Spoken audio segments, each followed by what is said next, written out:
ruin the point of it. Is it live? Yeah. All right, don't talk. It's just supposed to sit here. Yeah. Build up the suspense, you know? Clear my throat and my boogers. No, I need to do that. I have so many boogers, and all I can do is hear them. I'm so, like, dried out and gross, and I got no beard now, and I feel vulnerable. The attack could come at any time. I went too far. I should have just maintained it. That's what I thought you were gonna do. No, there did not need to be an assassination of beard. Or Beard Chan. Today he swapped stories with fellow what are you gonna do? junkies in the forum.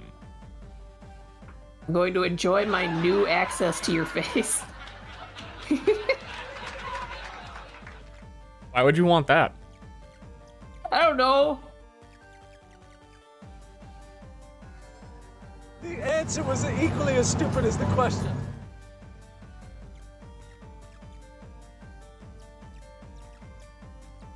Imagine if my head had like a force field around it. If How do you you live your life? If you come up and try and touch me, I'm pushing you down the stairs. Showing interest in my What stairs? body? The outside stairs. I'll take you outside and push you. Well, I'll avoid you when we're near the stairs then. We're pretty easy. You can't. I'll like, hey, want to go on a walk? And then we'll both like walk outside and have to lock the door, and then you're going down the stairs. Okay. I've planned it all out. You can't avoid it.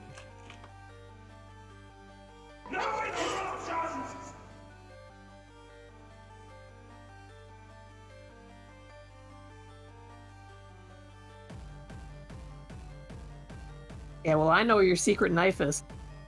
You can't reach it. No, I know where it is. Short people. To deluge. Don't cut yourself. Good.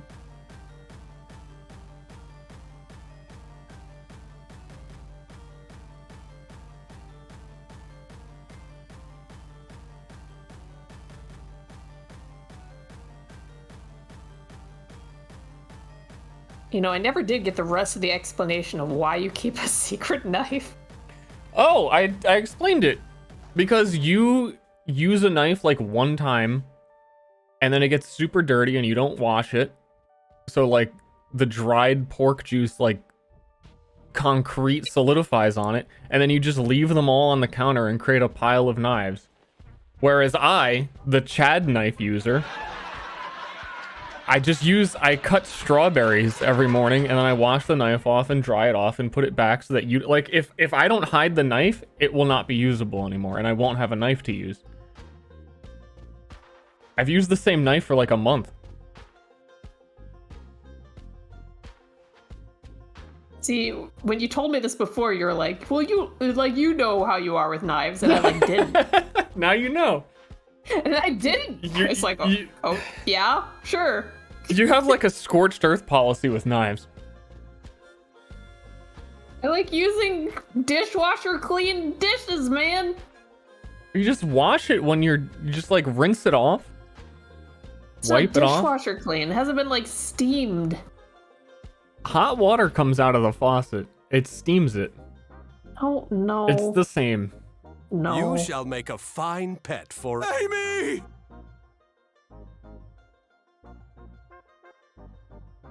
My sub count thing isn't working again. I've never streamed before. I think my last stream was like a year ago. Well, maybe the whatever plugin you use for it has updated. No, because I updated it last time I streamed. The master works all, you can't go A wrong. year ago.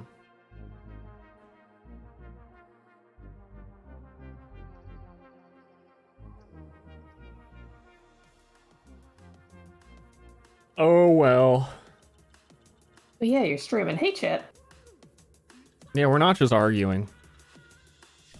I thought we were arguing alone. How's it going, everybody? Happy Turkey Day if you're in the United States. Hey, And if you're hey, not, wife. Why not? Are you able to call her wife? Does that work?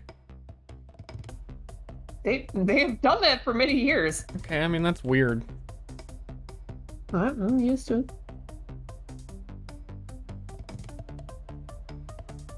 As long as you call Ster a husband, I would like a little equality, please.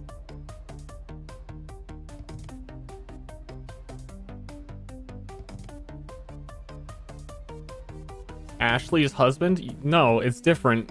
You can't say Ashley's husband because all he said was, hey, wife.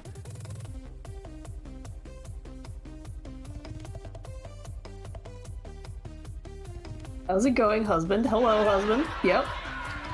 Axe Rain. It's a good ability in Median Excel. It's not called Axe Rain, but it's basically what it is. Fun fact. Fun fact about the thing it's not called. You throw axes. Very exciting. Do they rain down? Yeah. You throw about like 150 of them per throw. That's why it stuck out on my memory. It's very, it's a lot of axes.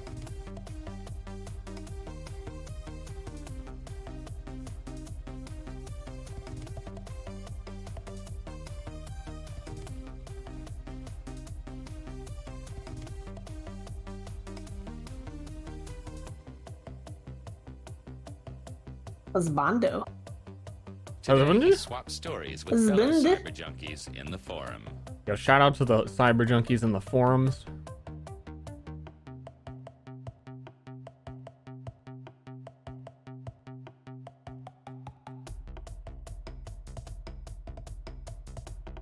Love those forums. Today, he swapped stories with fellow cyber junkies Exactly. in the forum.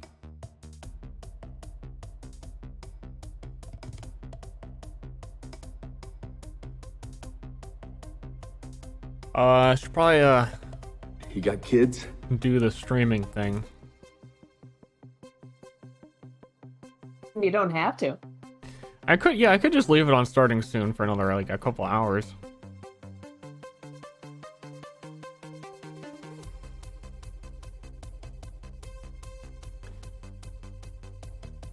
But you're already drawing, so it seems like a waste. Well, I'm gonna draw. Going to draw anyway. Doesn't matter. No matter Yeah. what you do, you can't stop me. I don't know. You were probably gonna not draw Myriad stuff today, so I was like, "Hey, I'm gonna stream to trick you into drawing it." Yeah, it's working. It is working.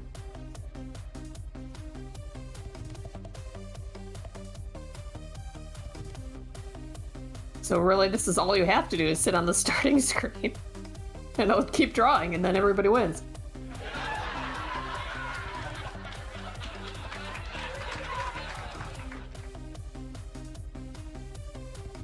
I just brought up your thing, and then you moved the camera, and now What a deluge! Oh, I'm doomed.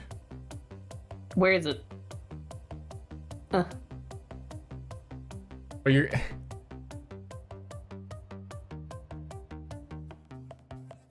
I'll figure it out. Okay. Okay. Also, Spotify is generating a random ass playlist. I don't see how these songs are related at all. As usual, they're very all over the place. And then what the fuck is this? How do you go from this song? And then Spotify's like, okay, let's do like a similar song next. And then it's sad piano. This song had better turn into like a bop in like 30 seconds. Oh no, I see what's happening. It's doing video game music. And that was movie music, which is somewhat related to video games.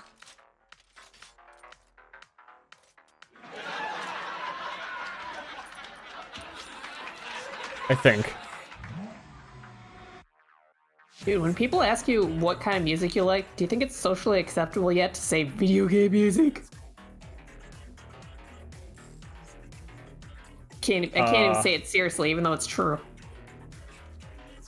I think anyone who answers video game music, like, you can say it, but it's not socially acceptable because it's stupid. It's not stupid. What are you talking about? It's very stupid because No. video game music can be anything. Uh, It can be like any genre. no, I can't. Because it's like not meant to be the focus in the game most of the time. But sometimes it is. Yeah, I said most of the time. I know, but you're already clarifying that it can't always be one thing, so it isn't one thing. Well, it can't be any genre. Unless Yeah, you're like, oh, the radio GTA counts because it could be any song.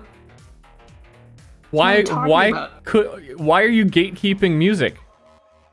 I'm just telling you what that means. I'm clarifying when I say I like video game music. You can't be like, that means anything. Well, yeah, that's a good example. Like if you compare Doom, which is like hardcore metal game music, and it's definitely only for the game, and it's in the background, and it's part of the game. He's showing interest in my Or you body? play some fucking, that's not what all game music is.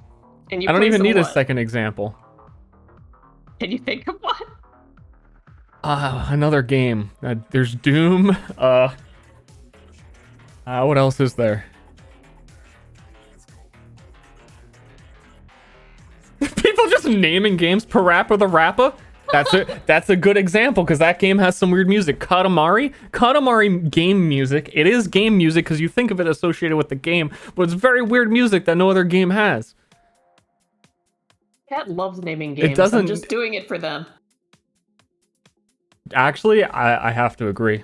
If I've learned one thing in my like decade of YouTube and Twitch streaming, it's that chat loves naming games. I don't think I can think of anything chat would like to do more. Play the video games than be with me sexually. Thanks, Crep. Crepesla.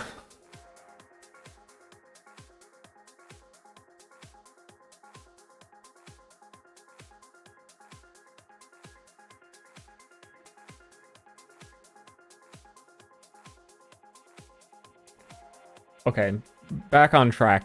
Saying you People like bring video game food music to is you, stupid. Or you keep food stashed next to the computer because you Look, it's literally true. do not want to get up from the computer. It just means you live in a bubble where the only music you hear is from video games. That is not true. I look for new music for fucking hours. And the only ones you like are in games? Not the only ones, but most of them. Okay, but what if like music exists? Step 1, music exists.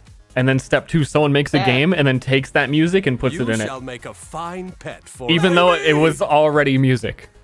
But what if the flavor of the music is changed by the fact that it's made for a game? But not all music in games was made for games. Yeah, you're arguing the fucking thing that makes it less video game music-y.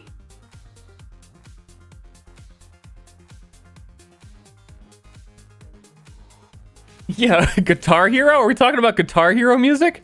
No, we're not talking about fucking Guitar Beat Saber Hero. music? Made for No. that's music made for the game, but it's not game music? Wait, what Beat Saber song is...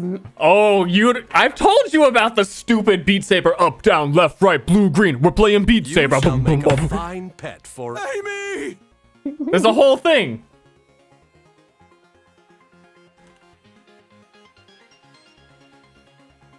What a deluge! And my argument's gonna get blown to pieces because they haven't made an official Beat Saber song about Beat Saber. Anyone in chat know the name of that song? It's gotta just be called Beat Saber. Like, what else would it be called? I can't find it though. Okay, Ashley, is Imagine Dragons game music? No.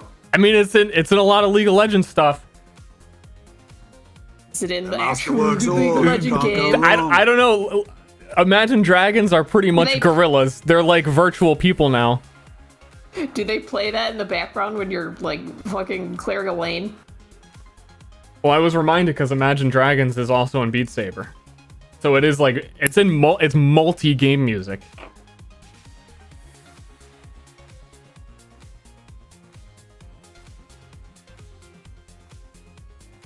Dude, why does everyone want to be my enemy?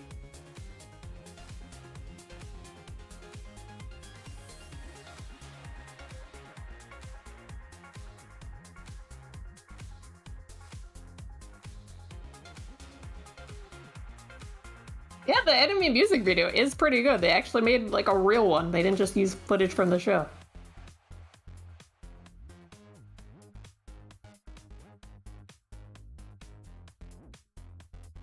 What a deluge! I was still looking. I can't find the song. I have like the whole Beat Saber soundtrack on Spotify. Like every song in it. I don't see it. Unless this is it?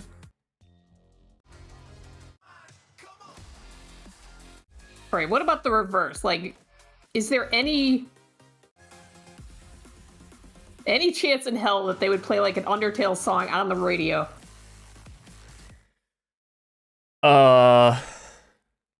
Like never, right? Ah, shit, I messed up my autoplay. I don't know how to get back.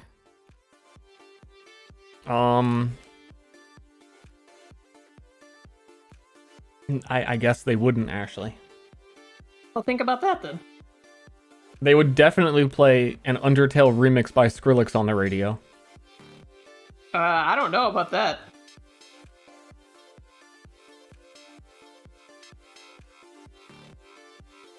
Like, as popular as, like, Mario music is, like, it's the most basic ass, everyone knows the fucking Mario songs. Well, then... As long as I've listened to the radio, I've never heard one melody from Mario in anything. But within game music, you got, like, different genres. Like, they have genres before their game music. They're just game music because they're in games.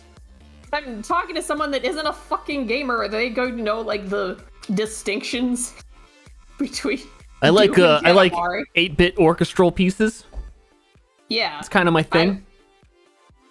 What's I would even fucking never weirder say that if sentence. you're like, oh, what kind of music do you listen to? Final Fantasy. No, I only listen to the songs from the Final Fantasy games. Those are my favorite. Other people have tried, but they're not in Final Fantasy, so really doesn't catch my eye. Oh, well, any others? No. It's just Final Fantasy. It's really just, Final Fantasy game music.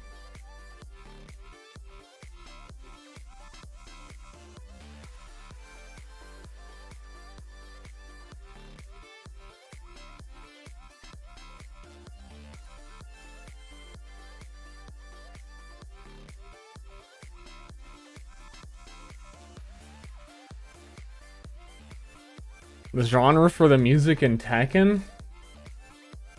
Let me listen. It's Tekken DJ 7, Warlord? right? I've never played bad games before, so I only play good games like Styx.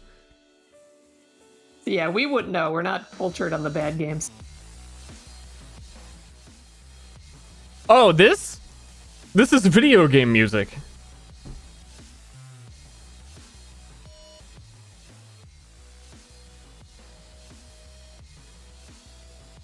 Right? Okay, what do you think of when I say, like, movie soundtrack music? I think of that one guy who makes the movie soundtracks. Yeah, Hans Zimmer, right? Yeah. That one works. There could be any song in a movie. It could be Imagine Dragons in a movie. But that's not what you think of.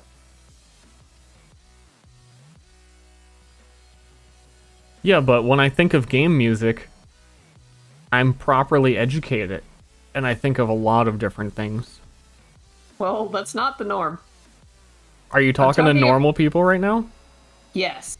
Talking to absolute normies. Do you guys play video games? No. No, they're gonna say yes, but they'll say like, oh yeah, Bejeweled.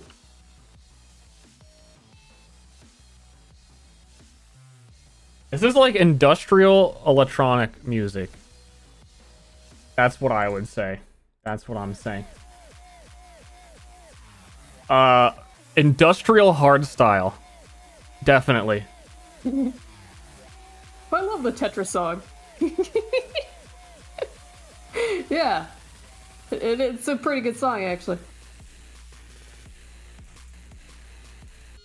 These songs, I've never heard them. They go pretty hard.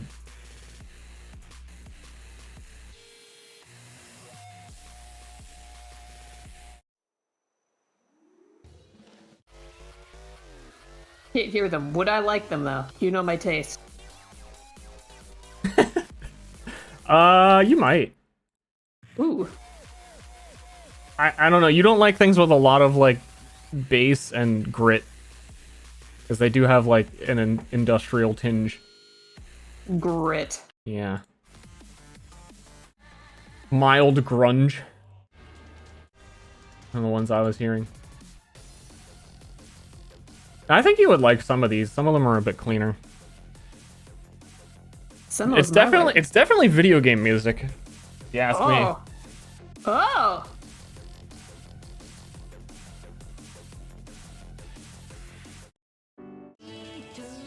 Oh, and this one with the anime, like the anime character, the Japanese person singing.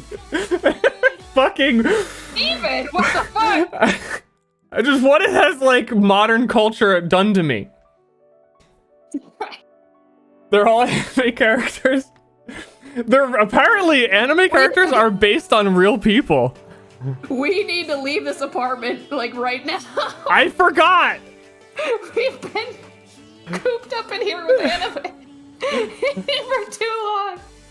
Jesus Christ. Apologize. So what do you do on this stream, Ster? I'm apparently just listening to video game music.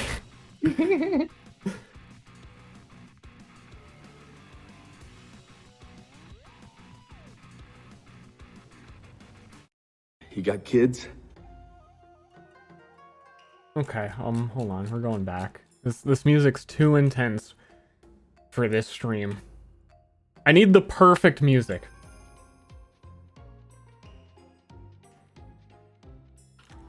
It's your mom, Mouse is Grandy.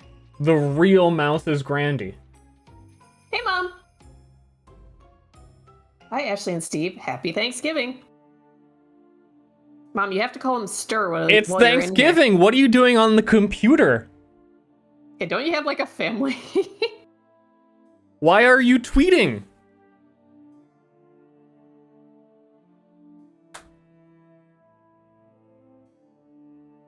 Whoa, a real mom.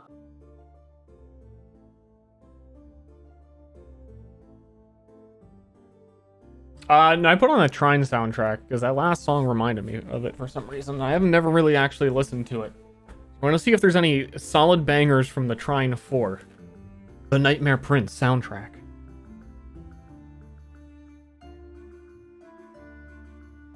Hey, Mom, when I say that I listen to video game music, do you know what that means? Somebody that knows nothing about video games. It's varied based on perspective, which is why it's a bad term, because it changes depending on who you say it to.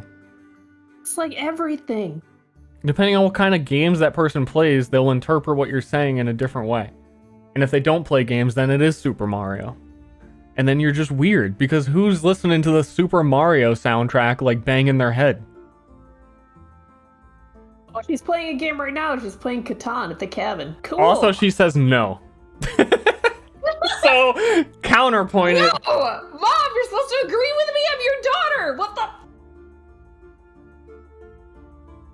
Come on. Yes, Ashley, you're perfect. The end.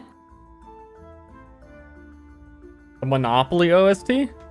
That's why I wasn't invited to Thanksgiving. I agree. Monopoly goes hard.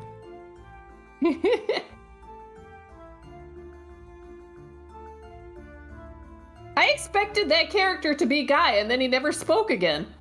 Today, I really did. No, that lady just needed people touching her. I know. But it like zoomed in on his face as if he was going to be really important.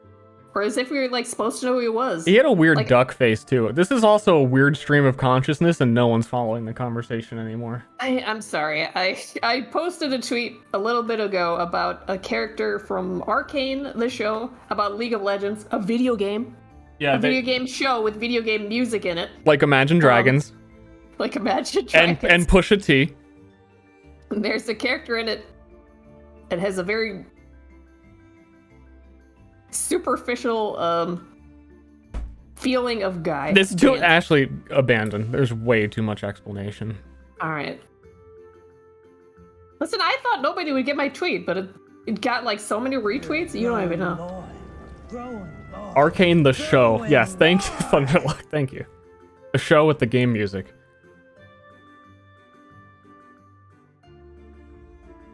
You can't play Monopoly without me, Ma. There's no point. You would all lose. Need a winner.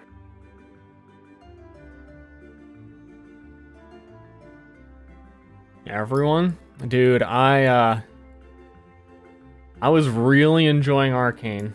And we watched the last, like, grouping of episodes last night, and it was, like, turning that cog in my brain of, like, this is a basically video of how stupid this is. It seems like they paced out the first few seasons, like, really good and appropriately and really thought about it, and then they realized, like, oh, crap, we only have 3 episodes left.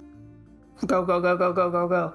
I'm a scientist who doesn't want to build weapons. I'm the president now, and I have been for a week. Why am I killing children with my weapons I built? Yeah, it was like so quick. Wait, Everything- what? It totally was like a basically Finn, like close-ups on his face of him going nuts with his hammer rifle.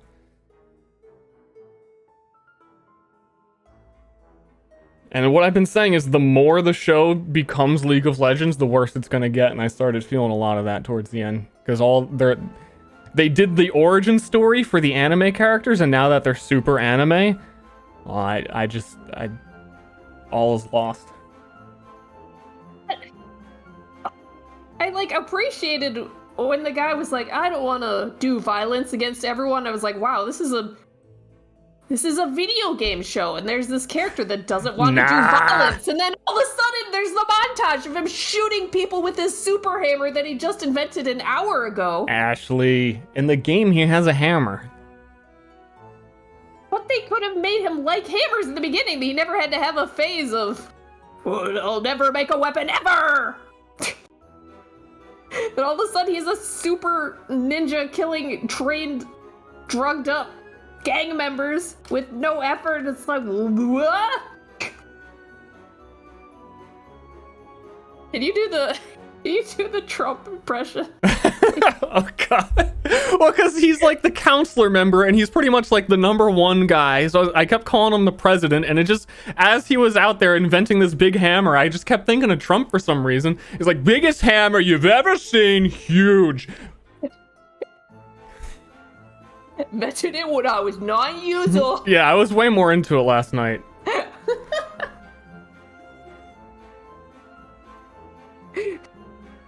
We kept talking about how that kid had a gun. He was coming right at him. Had to shoot him. Had a gun coming right at me. Biggest hammer. I drew a hammer when I was 9, so I grew up to invent one to kill kids with. Greatest invention ever. First thing I did, kill a kid. It was just, man. I'm your doctor and your father. I kept thinking of that too, but that's a whole other thing.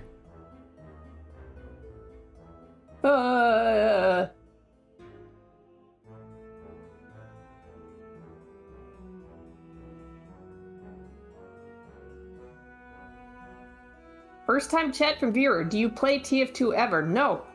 Yeah, I'm collecting first time chat from viewers. Oh, you are? Yeah. Well, also welcome to the montage. Yeah. Thank you for contributing. It's just got too much glut and it's unplayable now, unfortunately. But we'll always love the memory. What do you think about Battlegrounds 3? I haven't looked at Baldur's Gate at all. I don't want to touch it until it releases fully, and then maybe even like a month after, because Larian has a history of needing to bug fix the releases quite a bit. Road Crew Worker, we're not doing the show justice, because in the beginning it's really good. It's really good. It just turned a corner. Yeah, it turned the corner when it had to become League of Legends, and I kept saying, like, I'm really proud of how much restraint they've shown. I know, restraint, that was the word. Like, you could feel like these were actual people until Yeah. they started just making these arbitrary decisions out of nowhere. They were real people, real problems, very well animated, like perfect. 10 out of 10. It was amazing. Beautiful backgrounds, gorgeous art. And then they needed to match up and align with the video game character counterparts, and the president's swinging hammers at fucking gang members and killing kids with it. And then they time skip, and Jinx is like a fucking... She's not a real person anymore.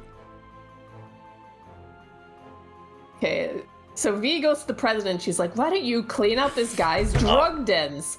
And he's like, actually, that sounds like a really good idea. And it would be like a good idea, right? Get rid of the drugs because everyone's on the drugs and it's bad. And then he shows up himself!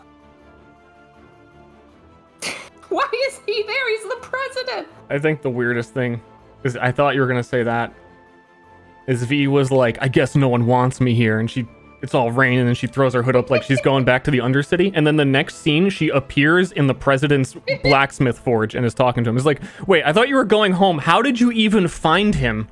How you just show up in this, like, presidential forge to convince him to swing hammers? I don't... Yeah, it's like a felon shows up in the Oval Office and, like, nobody noticed. She got connections? Yeah, with the city she's never been in? Her father works at Nintendo. I guess. You It shall just... make a fine pet for It went off the rails. Yeah, they ran out of time and all the characters just started teleporting everywhere they needed to be without how, like, information that they were going there, the information that they wanted to be there. I was really hoping they would have never time skipped. Because I was like, the only way you're going to make a coherent story is if these characters never become those characters. And especially, Why? I was watching all of the League of Legends character shorts. And man, League sucks. What? I think those shorts are good. I don't know what you mean by that. Their world is so boring. What? Chatters, Ashley, I told you this. Exactly. Like, he's What? just not sure how serious you could take it. I when know he's you those don't shots. like how everybody has their own dimension that Yes, never okay, well, let me overlap. explain to chat. Alright. My criteria for a world that sucks, and you can picture to yourselves, like, think of what world I'm describing. Obviously, we're talking about League, but some other ones are going to fill this checkbox. Okay? In a far-off land, that's where all the Asian people are. There's Vikings. funny. There's also Vikings that are exactly like Vikings that come from the ice place. Yeah, they're on their own island. They just hang out there. The gods only care about those particular islands, and there's only about like 1,000 of them. There is an area full of undead that influences none of the rest of the world. All of the necromancy is localized to a location where scary things are allowed to exist. And no one else in the world is like, I want to resurrect my dead loved ones. You can't know. The one spot is where undead stuff happens, and that's the horror dimension, but also just like it's just somewhere on the planet. Kind of like you're going along, adding more areas as time goes on to explain where your new DLC comes from. Number 4. There's randomly really high-tech stuff, but also people are using swords. And the high-tech is its own area, and that doesn't interact with anything else. And I'm going to hit you with a number 5. There's a werewolf. He's just there. What world am I... Are you picking up on, like, more that have all those things? It's like a theme park. Shut up. I think Chad is Werewolves are sick. It doesn't matter. You can't just have everything. One Piece? I've never seen One Piece, so it doesn't surprise me. It's my fantasy world, man. World of Warcraft is a number 1 that I hate, that has all of those things. League has all of those things. Arcadeum's universe has all of those things. All super uninspired, boring bullshit. Like I said, they have to add a DLC, and nothing previously can interact with the stuff that didn't exist yet. So that's how that happens. Man. I know how it happens, but it shouldn't happen. Well, I don't know how you would do that otherwise without planning a zillion hours of content before knowing your project is successful. Even if you're not planning ahead, that doesn't mean you reach a certain part where you go, you know what? The next expansion, the next thing we're going to introduce is the island where all the Asian people are. You don't have to do that trope. You don't have to do, here's Viking Island, but it is always the same ones.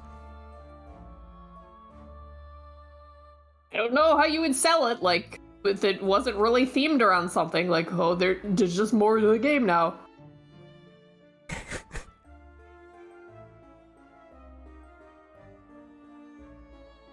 These fucking corporations.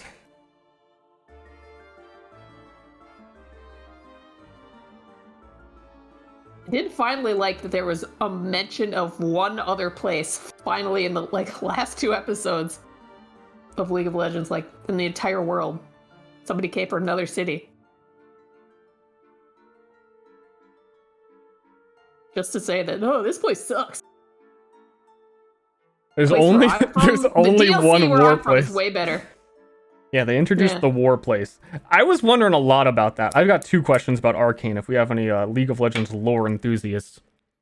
If Noxus is the war place, who are they doing the war with? People bring food to you, or you keep food stashed next to the computer because you literally do not want to get up from the computer. Because they kind of implied that they were conquering, like, everyone all the time. But how could you conquer everyone all the time when there's, like, 3 countries? You do it slowly?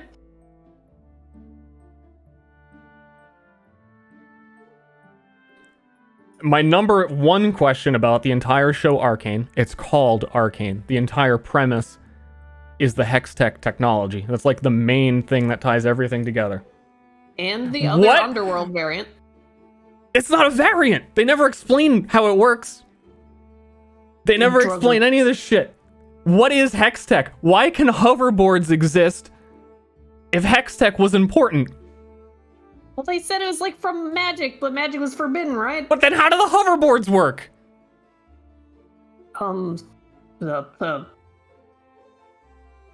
If science can do that, then why do you need magic?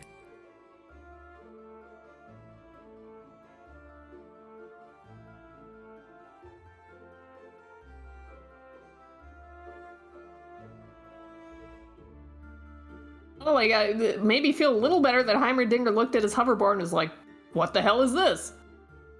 Science can't make teleportation? Well, then why was Jace only able to make a hammer? Because of the Hextech technology. And they were like, oh, we're gonna get Hextech into the hands of everyone. That's just called, like, normal shit. The fucking fight at the end between V and, I can't remember her name, sword hand person is shooting laser beams with her sword. She didn't need Hextech. Nobody needed this shit. That was pretty wild. So for, like, the whole premise of the show to work, you really kind of need to explain what makes Hextech so special. Because it didn't seem special. What makes everyone in the whole world immune to explosions? If you're a main character.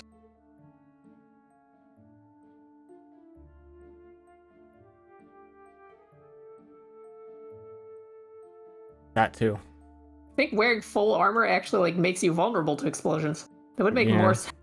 I mean, when I said Jinx has the same ability as Junkrat, where they're both immune to explosions because they think explosions are cool. It's like their personality makes them, it's fine.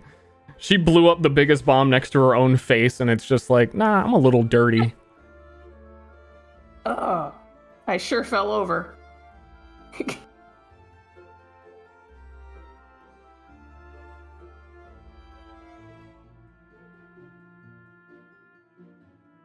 Yeah, I'm just gonna start thinking bombs are funny. And then I think I'm safe. Oh, I'm gonna think, like, winter storms are funny. Oh, not having power. Ah! Yikes. Oh, can't use my dishwasher.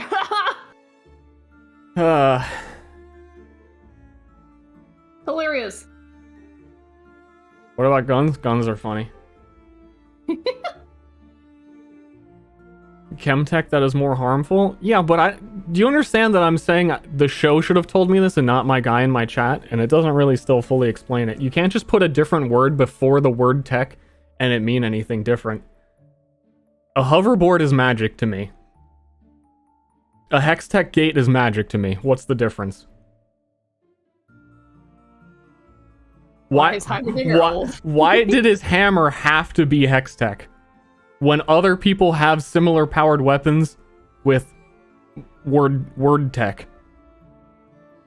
Well, at least their bullshit got more bullshitty over time. They didn't start out and with again, it, the same thing that I hate that I was explaining earlier is when one very significant thing is localized. Like, these people down here have shimmer tech. Okay. Just that nowhere else. No one else has figured this out. You can't, like, get a sample. There's barrels of it everywhere. You just can't. When we went into this, I'm like, okay, this is a video game show. It's going to be everybody fighting over a crystal. Actually, right. Ashley nailed it. She specifically said before we watched a single episode, before it even came out, she said, you already know the plot. Like, Jinx and another main character are going to be trying to get this crystal while the bad guys also want it back. Yep. The answer was equally as stupid as I'm disappointed how right that was.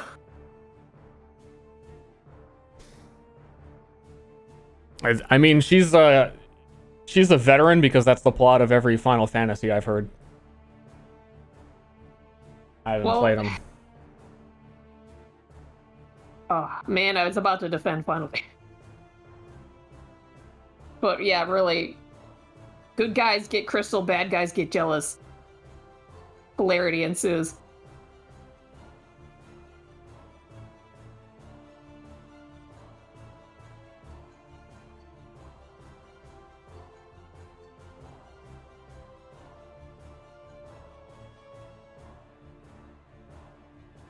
I think all of these questions can be answered by watching one of the League trailers where they're all wearing space outfits and navigating space to sell skins that are space themed. It exists because we think it's cool. In a fucking contained vessel like a show, they can control themselves. Damn it. Restraint. I just really wish I knew explosions worked. And when to be scared for a character when something explodes, but... Recommendations for series with worlds that don't check these marks. Do I? See, it's hard to... Like, a lot of shows don't, like... I don't know why the first one that came to my mind, I don't recommend it. The Sopranos doesn't have a Viking world. Like... You need to find a fantasy world that has very different areas, but doesn't have cliched areas. But if you're already looking within fantasy, you're gonna limit and narrow your perspective. Fucking Mistborn doesn't have that shit. Fucking read Mistborn, you animal. I started it. They have no Viking worlds. Yeah. There's no pirate area. And explosions work in Mistborn. I don't know, I'm trying to think of like what my favorite television series fantasy world would even be. Game of Thrones. There aren't many that are very successful in the world. Game of Thrones? It might be. It's like, what else?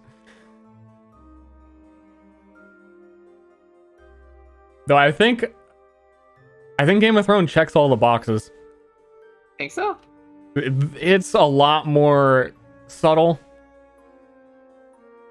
Well, I mean, like, there is, like, the White Walker area, but they have, like, a wall. They do have faraway Asia. They have... They do? What?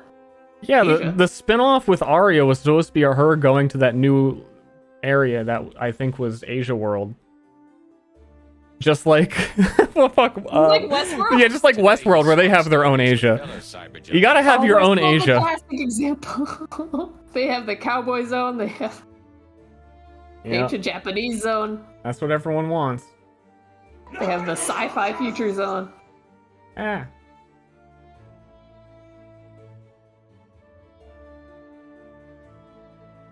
Woohoo!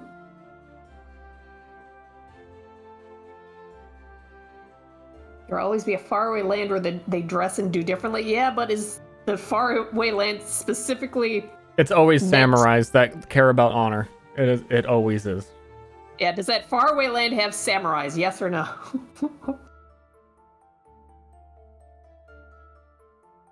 Cough, cough. Far East, cough. Watch Inside Job? I did. Dude, chat. Netflix. Watch Inside Job, and then after 30 seconds, turn it off. Because the intro sequence is so... The intro song goes so fucking hard. It is so good. I have never not skipped an intro for a show before. It was basically like 30 seconds of the intro in between 30 minutes of show. And I look through the whole show just like, I hope they get to that intro again. That shit was awesome.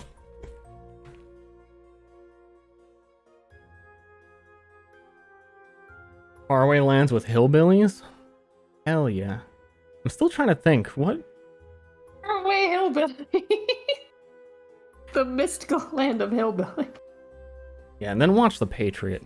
Very unrelated. They also don't have faraway Vikings.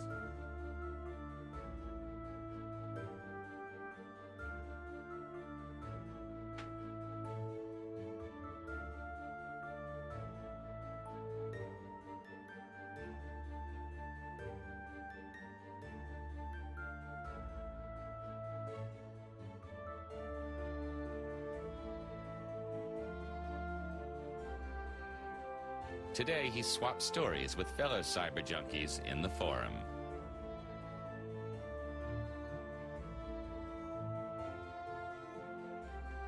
Avatar? The Avatar The Last Airbender or Avatar the Blue People?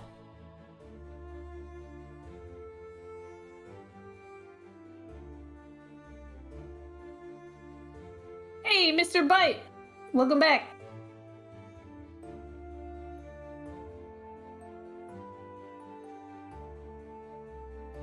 In media, it's hard to do. Like, Avatar is not bad, pretty good. Avatar Last Airbender. They kind of do the thing where each nation has their own thing. And their thing doesn't exist outside of their country.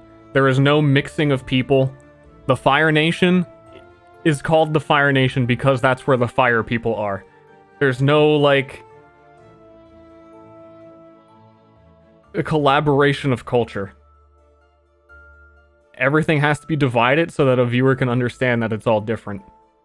Everybody's perfectly color-coded, so you can Yes, tell they're color-coded. which of the 4 nations they're from, or 3 nations they're from. I don't remember a super amount of... I don't know if I watched Last Airbender all the way. I was watching some of the core recently. I never saw it till the end. Like a few months ago, I was watching it for some reason.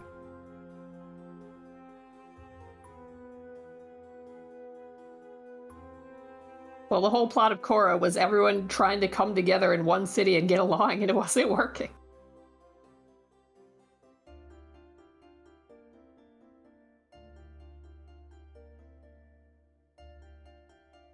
There is a spooky land where the spooky stuff is? Is that the, like, spirit dimension thing? Or I don't know the lore enough.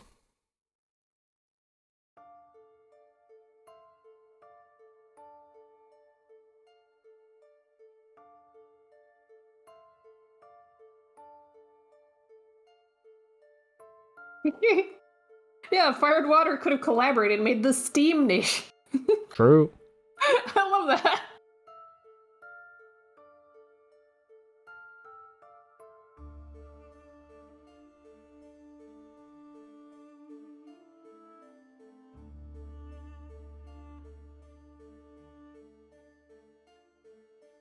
I feel like if there's anywhere that doesn't follow the tropes super, like, a lot, it would be an anime, though. Because anime can't have a faraway Asian land.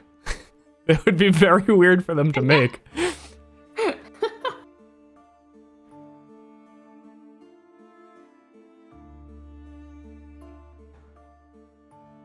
Final Fantasy VII did. That's true. Actually, no. I can think of a lot of things. I'm sure you can think of a lot, but I think it's less likely. Have you seen New Cowboy Bebop? Dear God, I saw a little bit. I was super curious. Very bad.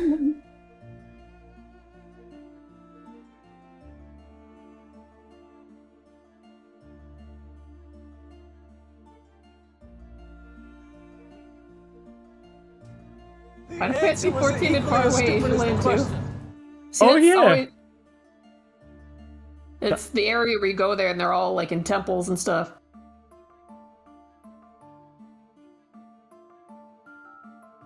Yeah, Attack on Titan did also have Faraway Asian and Full Metal Alchemist. I guess I mind it because just a lot less in games. In stories, maybe. Attack on Titan's World War II, but all the names are stupid. Yeah, sounds about right. Thanks, Rashikiro. I'm gonna get to programming in a second. Ashley is drawing. I mean, you can see what she's drawing. Kind of. See the whole thing? Not. I gotta adjust Make me look again. at your stream. You keep moving it. Well, where should it be? Just leave it where it is. And then that's where it should be. It's so hard to do art without moving.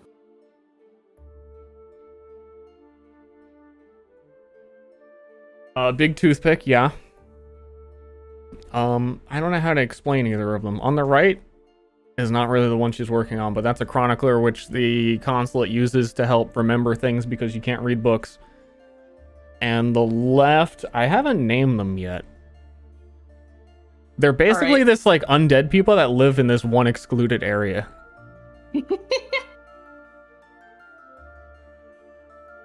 Also, they're like 11 feet tall. Nice. Really need to work in a scale thing to this. Floridians? Florida. Is this area far away? Yeah, far away, unreachable island, and they care about honor and samurais and stuff like that. In Florida? Yeah, and all the trees have cherry blossoms. Fucking love it. They're kind of like vampires. But I think explaining... I don't know what to explain that would Spoilers, be man. TMI. Spoilers.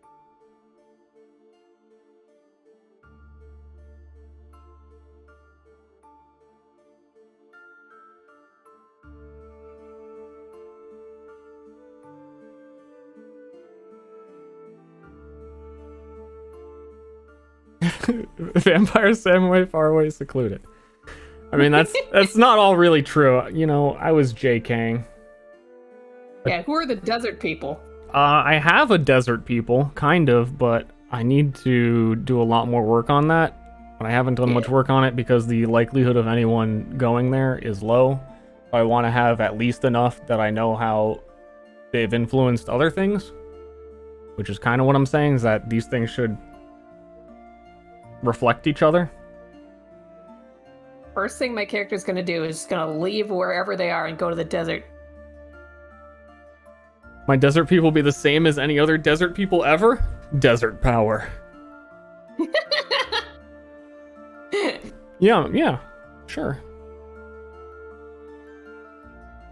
Well, they live in the flats, which is hard to travel through because there's a whole bunch of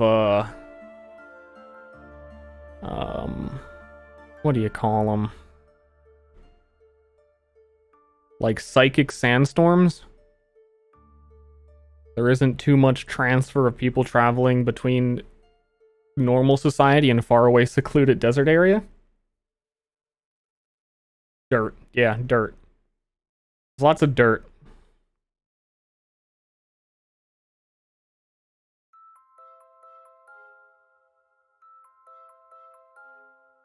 What color skin do they have?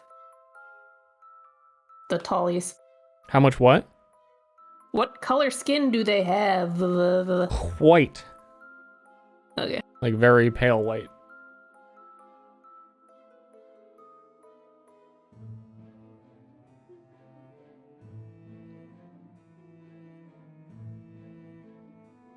Oops. Eh.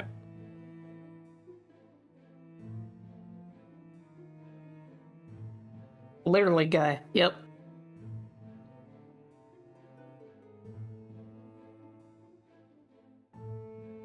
Skin is 1-ply toilet paper?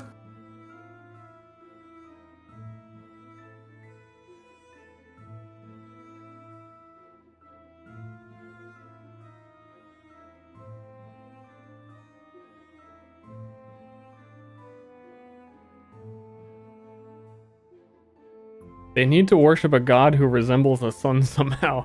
Thanks for the advice. That sounds like that lines up. What I really do to inspire my world is I go on Pinterest and type in like fantasy desert. Then I just take art and then say this is what it is in my world.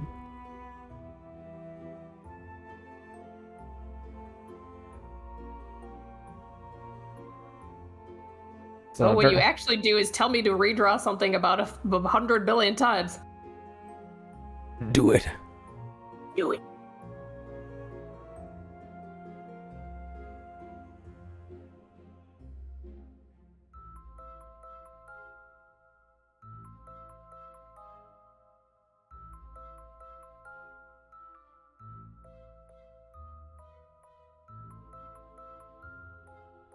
Yeah.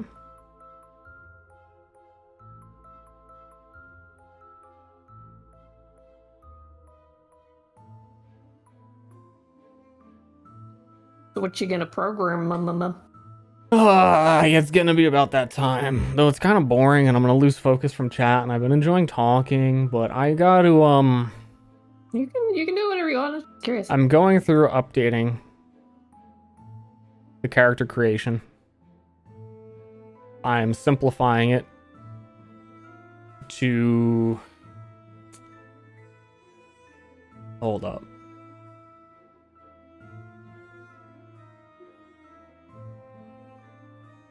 Everything's a mess again. We did the tests, and I've been feeling this for a while, but it was really showing me how much I wanted it to not be this way because of the tests we ran. That there were just too many choices scattered into too many different areas. Before this, it used to be kind of a class system, which basically packaged up skills in a nice area where like, hey, I want to be a healer. Well, you know, this whole archetype here exists within, you know, one little block so you know where to look for it. Because you're like, if you want to play a healer, you don't care about the other shit. So why have to like sift through the possibility of any choice? And, you know, Myriad, we're going to be playing with streamers. They don't care. I just want it to be simpler. And so we're trying to group skills, but also as a part of this, I did a lot of thinking in exactly how this should all work. And I've fallen trapped to this a couple of times where I will design something based on what I'm capable of programming. Well, I'll think of an idea and be like, yeah, that would be cool, but I can't really do that. So I'm just going to skip and like do it this way, which I know isn't my ideal way to do it, but I don't really know how to do it. And I was thinking my way through how I want the skills to be, and I realized I was doing that again. So I ended up just figuring out how to do the thing, and it's really obnoxious, and Map Tools does it in such an insanely weird way that I got really lucky, and there's like one singular person in the entire Map Tools community who accidentally made this thing work in a way it's not supposed to. What? Like, seriously. It's like that lucky, because I wouldn't have been able to do this without that. Which is something I've always wanted. Which is when you hover over skills, you can see the colored ones grant an ally 8 communion. The skills automatically update based on what stats you have. So a player can just hover over this and go, I want to use this ability, what does it do? Before it would say grant an ally like 1 plus occult times 2 communion, or whatever the actual formula is. And it was all really confusing. And you had to write so many extra lines of text to explain what abilities did. But basically, it seems really simple, but it is updating tooltips. And the neat thing about it is that for a player, this is always what it is. And if they use an ability... sorry, we're loud. In chat, when you hover over it here, that's kind of a timestamp of what it was at the point that they used it. So if their stats change at any point, it keeps track of it, so you can look back and see what did exactly what, not lose track of it. And that's really important, because what I want it to do, and what I was already kind of doing, is we had 2 stats, Occult and Opulence, which scale all spells. So if you get more Opulence, your like healing abilities and your divine sort of stuff would get stronger. But to explain, like in the example of this one, Occult Blessing, grant an ally 8 communion is based off of Occult. To the degree of sort of modular skills that I wanted to do was just so messy, it would be confusing and no one would get it, and it'd be a lot to read, and it would just be awful. So what I'm doing now is we have 3 stats. I added it's Primal, Occult, and Opulence. And so this ability, which you can kind of see, though the song is in the way, it doesn't matter. For a lot of abilities, I'm trying to have them scale based on the Primal, Occult, and Opulence in different ways. So depending on how you build your character, the abilities do different things. And then it's a lot to kind of read and grasp. So there's going to be a lot less abilities. Before, like I was showing, there was just shit you could pick everywhere. There's so much shit everywhere. I really want to simplify it down to the things that I know are good and should be used, and set up archetypes of characters. And then have those things be modular. And the tooltips are nice in that way. That the range... What is the fucking range on... Oh. I see. Yeah, like the range on this one is your mad stat, which is like wisdom. And on here it's showing range 0 because this character doesn't have any wisdom. So that updates. The whole heal yourself 2 for each repeat on each target. That whole line only shows because the person has opulence at all. If they had 0 opulence, that line wouldn't even show up. So it's to make it as clear to a player as possible what their abilities do. But if they are trying to build their character when they're in that phase, they know what they need to do to scale what they want.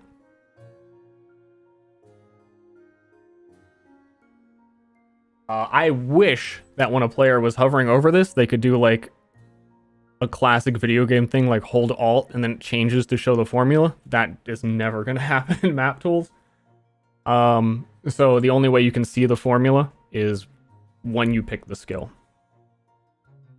And then you would have to kind of know those specific things. So that's a little bit of a shortcoming, but oh well.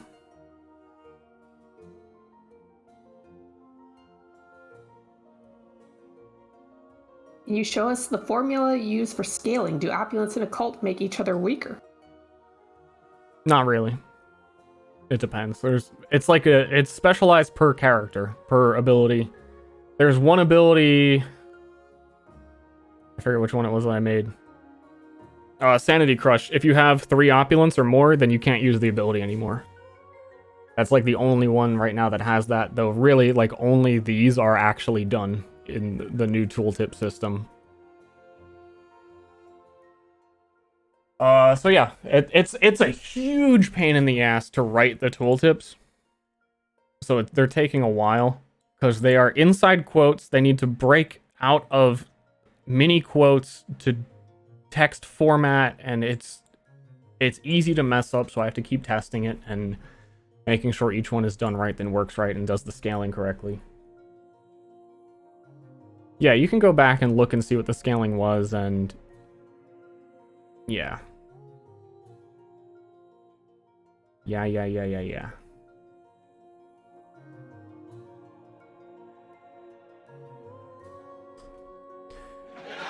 But, yeah, so what I need to be doing is just taking some more of the old skills that I want to bring forward and updating them to be more functional this way.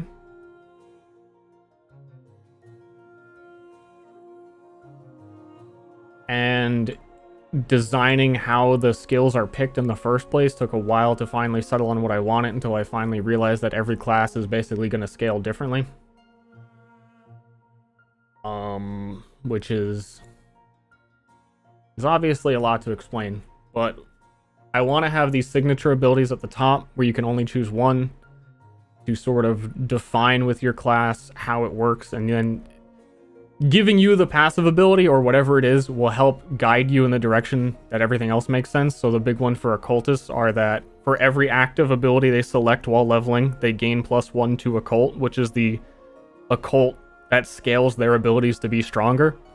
So I'm really happy with that, because the big problem is if a player has a choice to level up an ability, like I have Fireball, I'm going to take Fireball level 2, I'm just going to cast Fireball every fight. Like, that's something I've really wanted to avoid.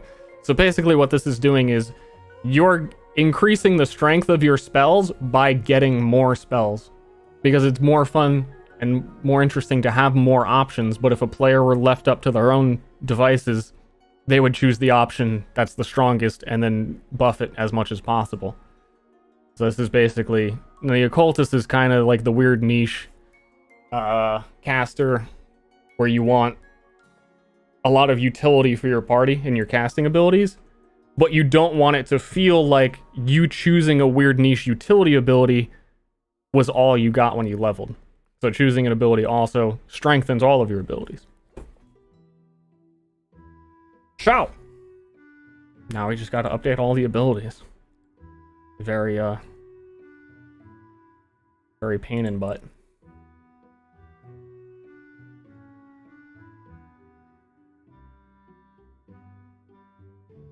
And yeah, I don't know where to fit everything on this screen. This is gonna be a mess.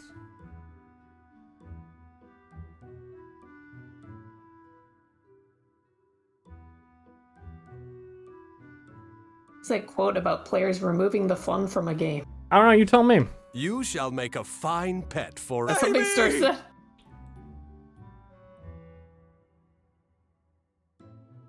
I don't know. There's a lot of quotes of players removing fun from a game because they'll do it.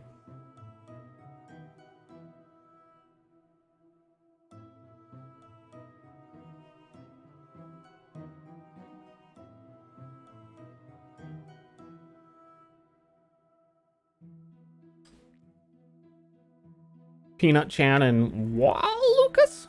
Thank you. Makes sense. Yeah, Crespo. Crespo. Hey, Crespo. He's been here the whole time. Oh. The goal, I want to have at least 2 general feelings of classes done. Was equally as stupid as the question. But the current idea is that you'll be able to choose 2 classes. So you'll be able to choose occultist and fighter, basically, and then pick from each. Or if you double down and specialize occultist, which is the way long ago these things used to be anyway, thinking that the only way you would be able to get like a passive level 2 of occultist is if you chose occultist twice. So like Grim Dawn? No, like Titan Quest. No, not like Titan Quest, because at level 8 you get your second character. So no, not like Grim Dawn or Titan Quest. Because you also have to level your class in order to get... No, there's no level progression either. No, nothing like that at all. But it is an RPG. So, a little bit like that.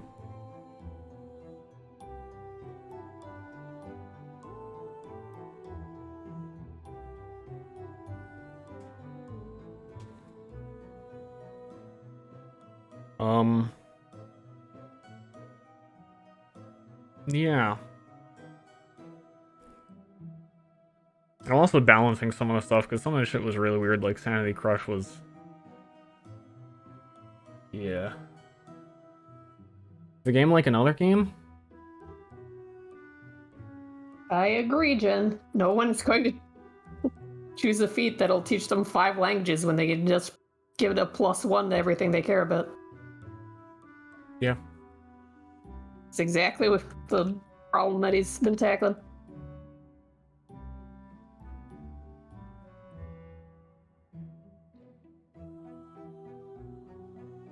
So, I know I want to change... Oh. I know I want to... Just say it! Just say it, Ashley! Say what? Also, don't make their clothing, like, blue. Oh. Okay. I think like darker black, reds maybe. Okay. A +1 in English? I know some people that could really use that.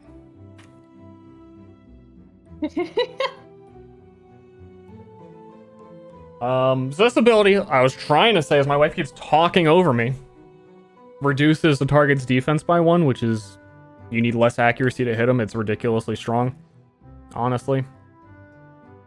So I'm thinking of taking more of these abilities and making them like once per combat type of things. Because choosing when to use things is nice. And then they can still be strong. And then the goal of the class is still to have as many abilities as possible, because their abilities will get stronger when they have more abilities. Anyway, so if it's a once per combat, you're not really like, man, I leveled up and I can only... You're making sure you're always progressing a larger goal with each level. And at the point where leveling up and choosing something doesn't feel good, then I'm going to look at that and try and make sure just every 1 point into one thing feels like it accomplishes a satisfying amount. I take a +1 in anything and we're just handing them out? True! True.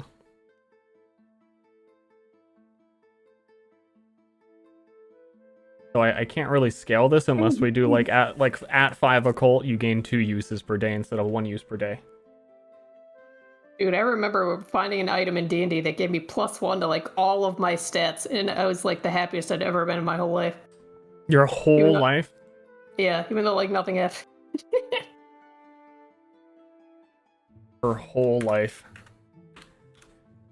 Yeah, our marriage day could have used that.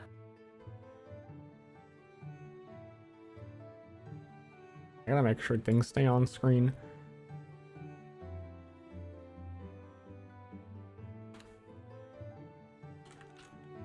So here's an example. We're gonna like write once per day, but actually quote plus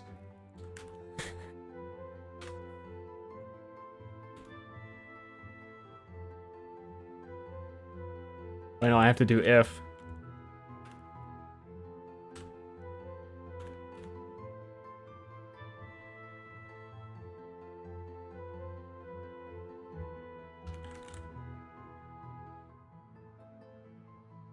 This one's a messy one.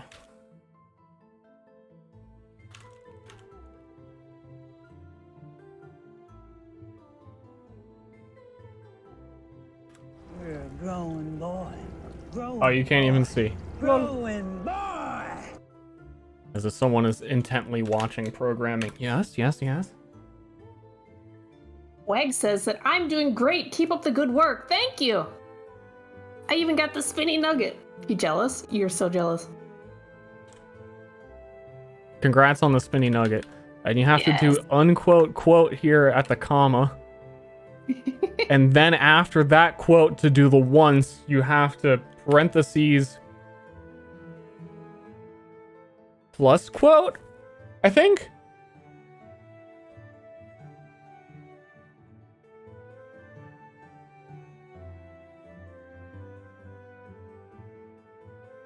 That looks right to me. We'll have to test to make sure every time, because every time it looks right to me and sometimes it isn't.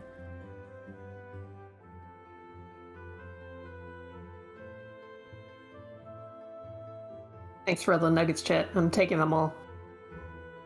Demi, you changed your name? Deem? Oh, that's not... Are you? Wait. I think you're a different person. I don't even know. You're totally a different person than the person I thought you were. It was Demi. Whoever you are, not good enough. Thanks for laughing. Yeah, you're missing 2 E's. If anyone sees the real Demi, let me know.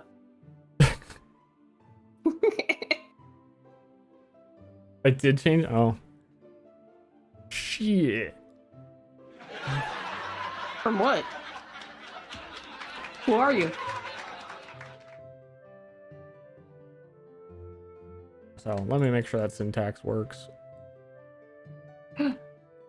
5 straight years of wasting money. Have a burger on you. Hey. Thank you. I've been wanting a burger lately, and I haven't had one. Thank you, Leaf. It was paranoia. So yeah, you see here now it's twice per day, and it says the twice in purple because I'm trying to keep it like purple is a cult. So that if you're reading this, you know because you have a cult that the twice, blah blah blah. You can't see, it's not on screen. What the fuck? Oh, it combined it with chat now. Yeah, this is a disaster.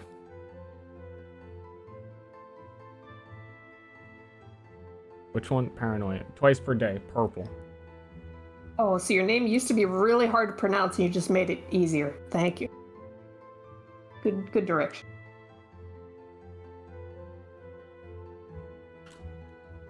Burger Fantasies? Well, isn't everywhere closed today? I mean, not everywhere. Far away Asia is still open. Alright, we could go there. We could. Dude, do you think the taco place is open? No. There's no way.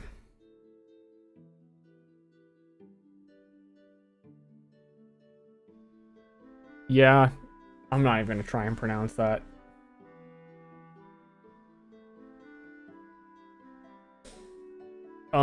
And then for a lot of these abilities, I'm doing an outside, like, to give them multiple uses.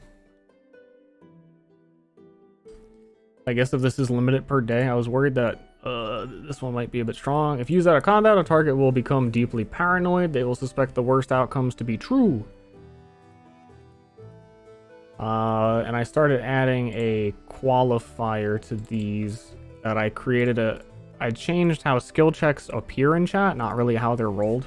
But I realized, oh man, I gave up on them. It's a long story. I was trying to do a lot of visualization with it earlier, and it was one of the, every time I went back to it, it didn't work in a different way.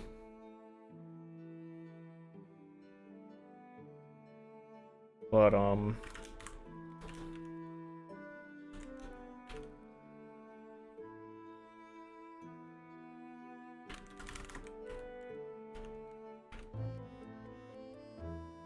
keep doing that. It's opposed. You have a quick roll. Tells you what the roll was. Dementia is like a skill check roll. The formatting, no, the formatting's not wrong. It's just that the name's capitalized, so it looks weird. It shows the player roll, the thing that they needed to beat, and then it'll show the player's result that they were one above the challenge. In this situation too, like I can do a player's name, and then they both do opposed rolling checks. Like if you both had to do strength checks to each other, test friend 2 is next to him.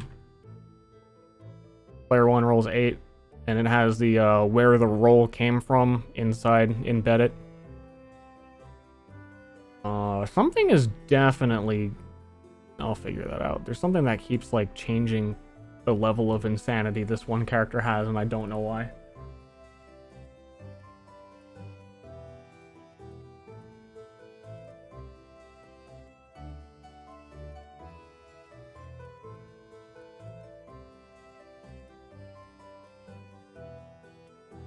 But yeah, I think the description of what the out of combat is still really vague. So maybe something else. Want it to be based similar to what the function is, which is reducing someone's defense, and I'm theming that around paranoia. It doesn't specifically have to be paranoia, but also it's funny that with lies is line breaked.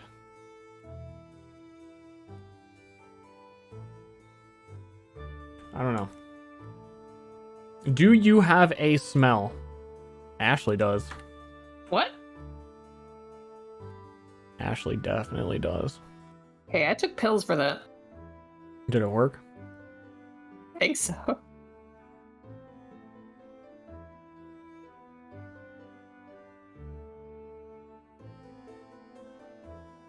I mean, I can't smell me. How would I know? Oh.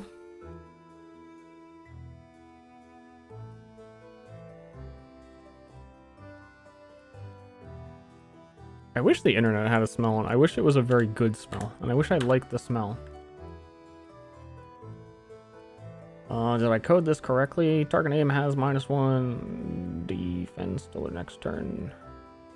It will when we reach the metaverse.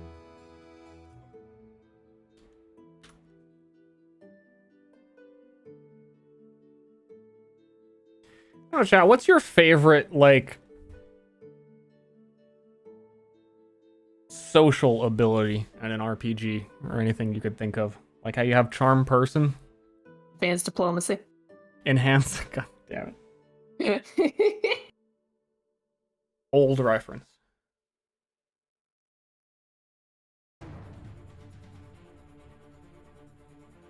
The seduction. Charm is like a perennial favorite. I would, if we were playing the Family Feud, and this is the question, charm would have to be the number one answer, right? Charm is very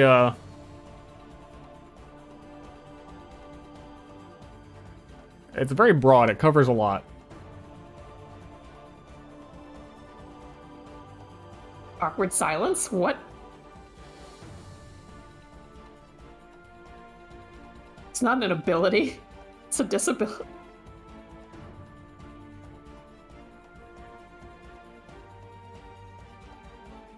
Being considerate? What?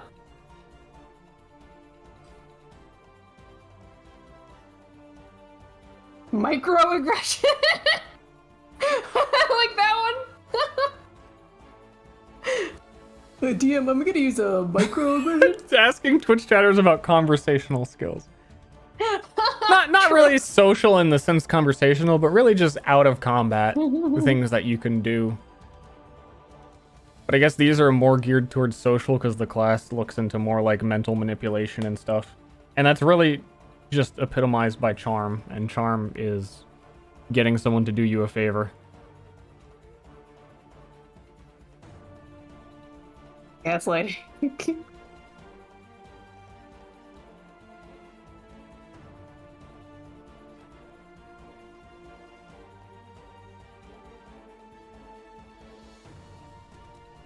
I like really don't like this one at all, but I don't know what to do with it.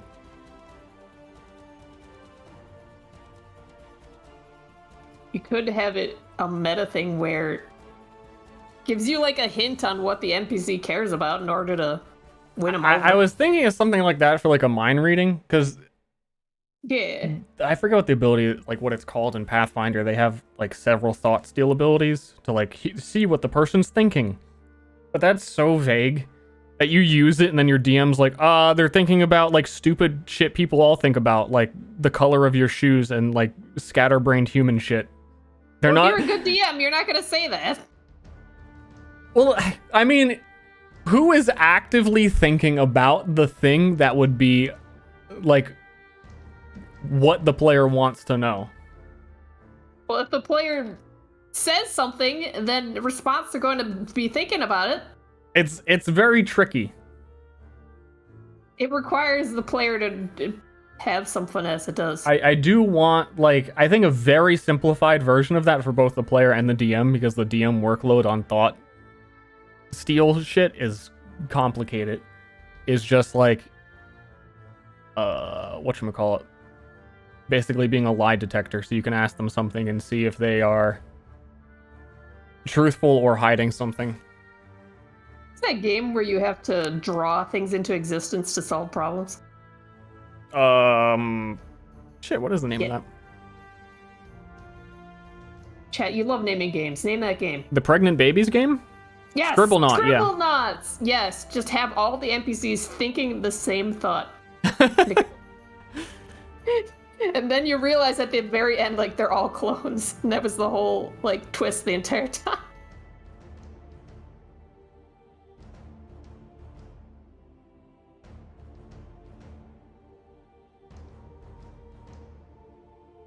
I read the NPC's mind.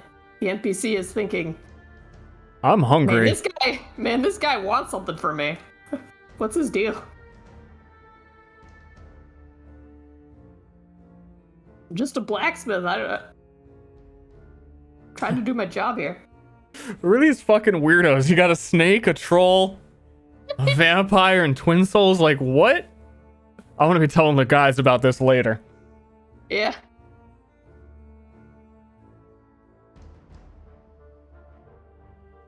I'll be right back.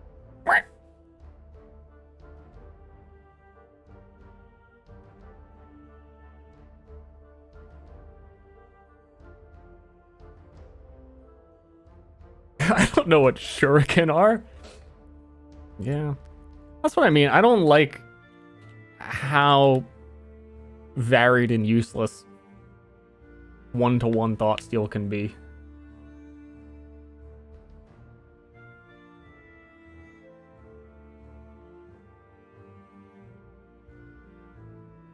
I do want this. I think we can do something like that on this one because it's a once a day, and it's one of the only ones that are once per day, and that would also apply to the out of combat ability. I don't know. I'm gonna think more about it. I feel it is an important decision, and I'm just gonna leave it here because I'm pretty sure this ability is done. Other than that, let me add it. Make sure. Yeah, we tested already. The tooltip was working. Tooltip. Paranoia tooltip. He got kids. Twice per day. I have too many line breaks there.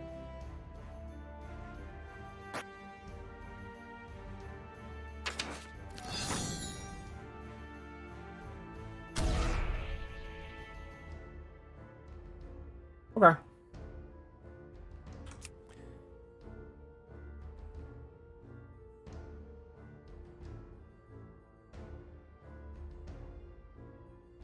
Subverts their personality to be opposite of what it was. Maybe. That sounds like a great way to fuck things up.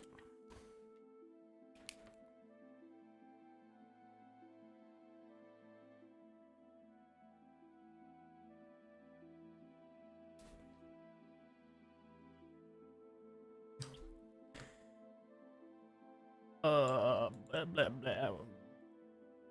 Confusion, if used outside of combat, they fumble their current task so they can drop stuff and do stupid things without noticing. This is very much up to DM. Now we gotta do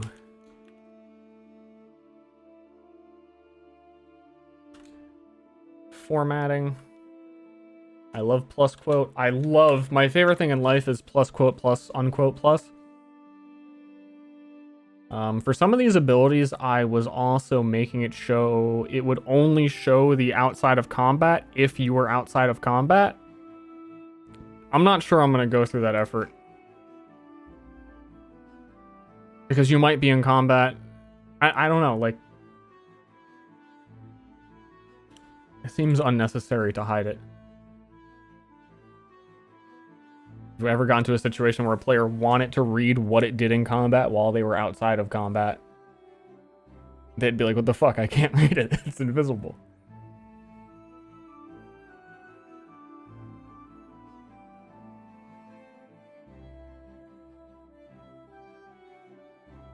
Assess someone's... I'm just going to take notes on some of these and see if any of them come up. I want this class to have a lot of weird niche stuff like that. The trick is, I really do get concerned about the workload on a DM to generate the result of some of the weirder ones. Like, I used to have an ability that was... when you cast the ability, it predicts the next person you'll meet and what they want. So it, like, give you some information of the next NPC you're most likely to encounter. Which can be quite complicated. For, like, such a simple I click button, I want to know kind of thing. Yeah, but that's directionally proportional to how fun it is. Yeah.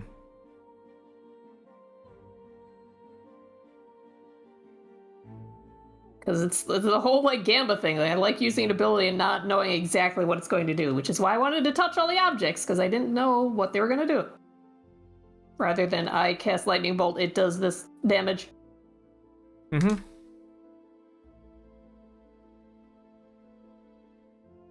I don't know, things like this are just tricky because they're ambiguous. But ideally I want them to have clarity for the player and both the DM, and be fun and be reasonable to accomplish in a session. All the things.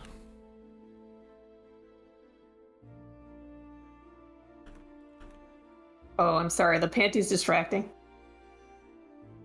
The panties? They actually really are. I kept looking at them like, I wonder how that's gonna look. Like, is she keeping that? I don't want to say anything. Is it rude to bring it up? Like, Oh, kind of the naked. dress is gonna be sheer, but you weren't. Yeah, going to see- I know, but that's why I didn't bring it up, because like I get it, but also they were distracting me. You know what? Kim Kardashian wears this shit all the time. Nobody says anything to her because she has a lot of money. That's true.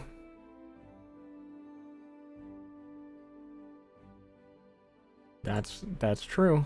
I'm just agreeing. I cast see-through dress.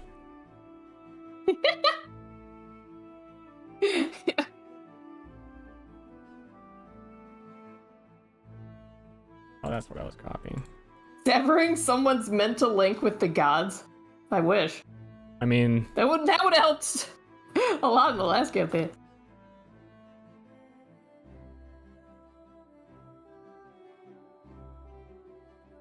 Funny to me because the gods don't really give a shit. yeah, it's not. There isn't really like. You're making a lot of assumptions on how things work. Yeah. Like, if you have a mental connection with gods, it's probably like one way most of the time. So you can sever it anytime you want.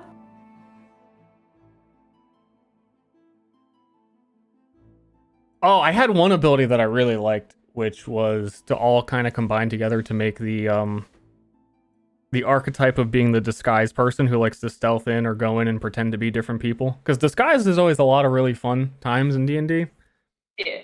So I had a spell that's somewhere in here, and I'll get to it eventually, which is like, you can just use the spell while you're disguised to give yourself information that your disguise would know, so that you can fake being a disguised person better. Because you always have the commander of the army walks up to you and is like, hey, what's your name, Lieutenant? Where are you stationed? And you're like,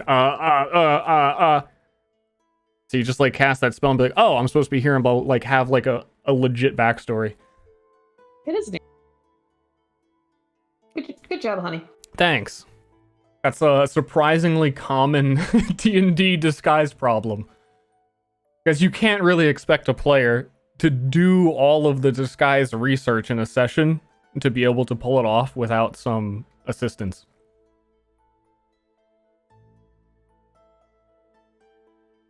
I cast backstory. Just calling it backstory is actually really funny. Show up to session 1, I cast backstory. DM, who am I? You're not disguised. Who am I?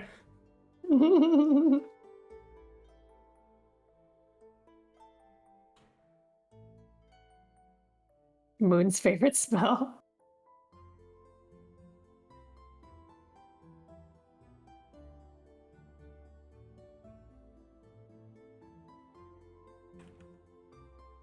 Shit. I need this on a different monitor because I'm going to keep copying the opposed check thing.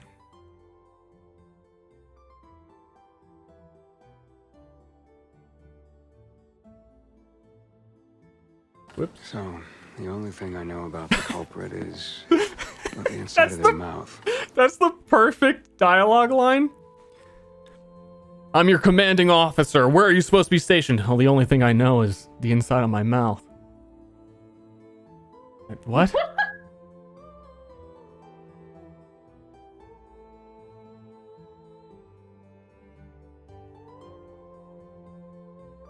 I do want some like potentially detective style abilities. I had a whole, it's like a social skill, but maybe I can, no, I'm probably gonna leave it there. Where there's basically a detect magic, but the degrees of detect magic are like figuring out the signature of who casted it, so you can figure out who did it later, and you can compare it within like law enforcement systems have a categorized magical signature listing if they are like repeat magical offenders. And then you can figure out what a person did immediately after they cast it, and just varying degrees of useful information for detect magic type situations that help you be yeah, magic DNA. It's called occult forensic. You're like a forensic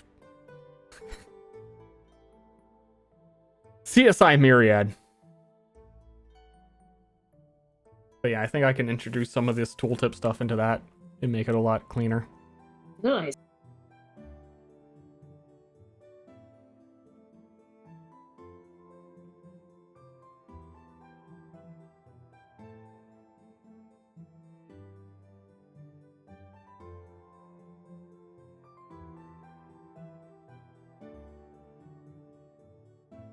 there an opposite to that where you can mask the signature so you can frame people?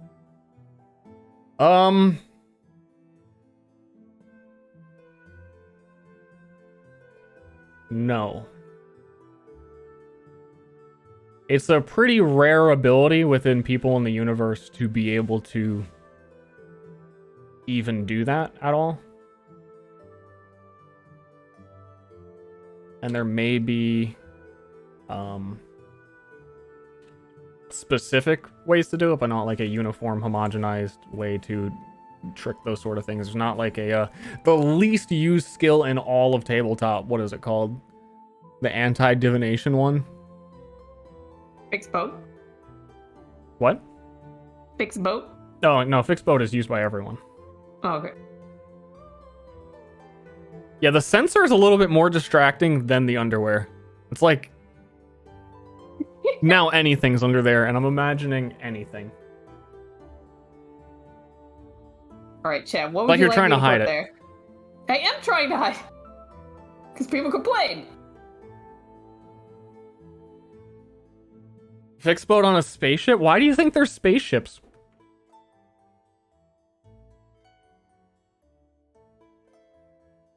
There. I'm gonna put the undies on their own layer, and I'm gonna hide them. Now you're gonna have to imagine them yourself. Do you want to be a perv?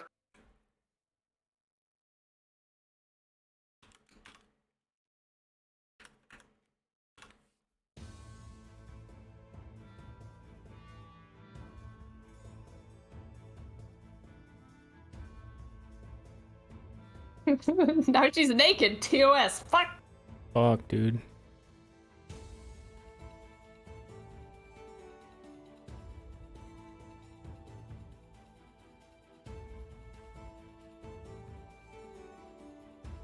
Yeah, when do we get the arc where Seymour gets his own spaceship? I don't know. Floating around the galaxy. Why are people into killing themselves? I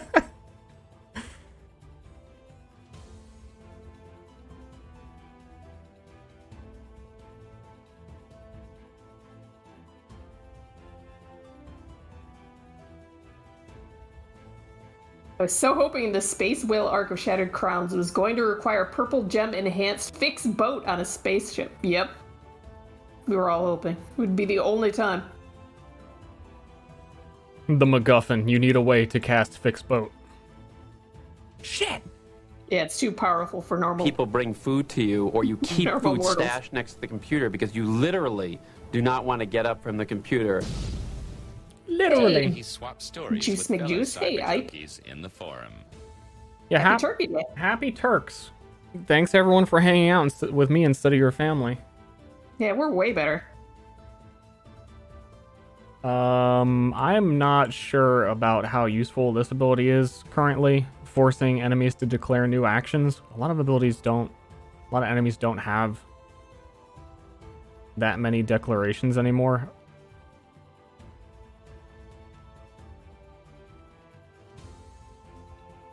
Really? I mean, they do, but the situation in which you want them to randomly redeclare seems so incredibly narrow. The out of combat one for this is nice, where you make them forget recent events, so that kind of makes up for how situational it might otherwise be. But I guess I'm just gonna, it's like already made, I'm gonna...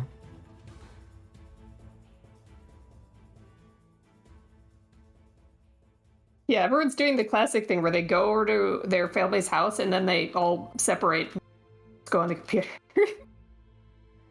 That's what we did. They would come together to eat the buns from the Thanksgiving table, because that was the only thing I would eat for many, many years.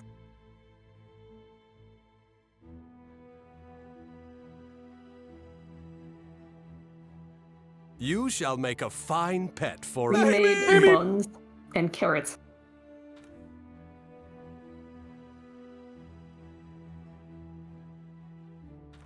Hey, Pachuga. Happy Thanksgiving. Take my money. Sure. You too.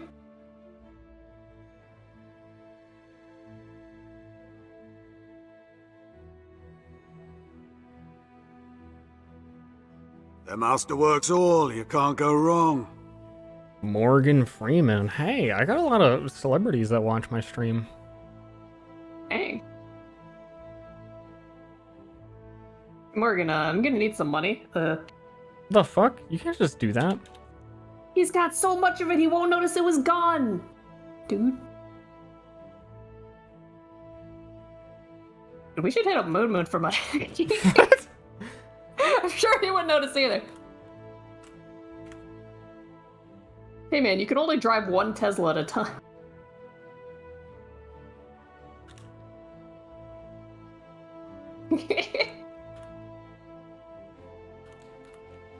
Also, I like the idea that the real Morgan Freeman would have to put 1, 2, 3, 4, 5 after his name.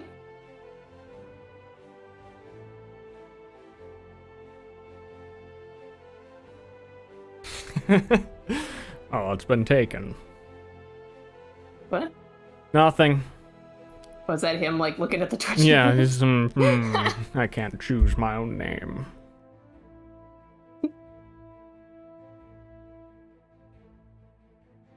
Boom, boom, boom, boom, boom. Any chances we'll see a Myriad game this year? Ster, what's the plan? The current plan is that I have a Viking Strongman competition December. I want to do that and get that out of the way so I can actually fully focus. My trainer is out of town like this week, and it has been so nice for getting work done.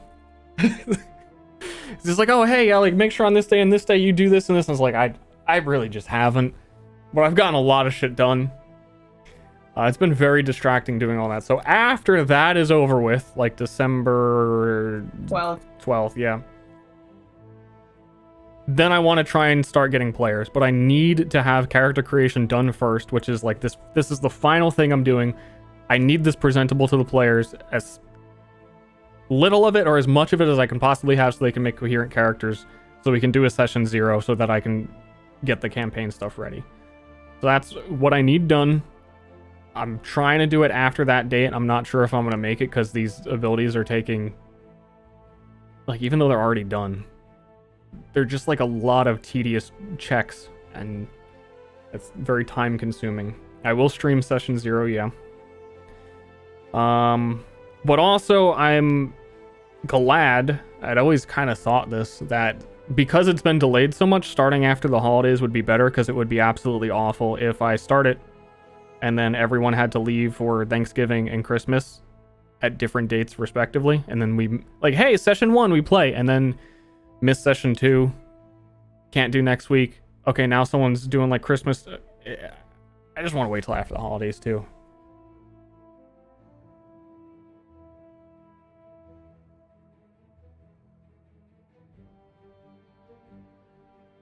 So, game company, sometime 2022.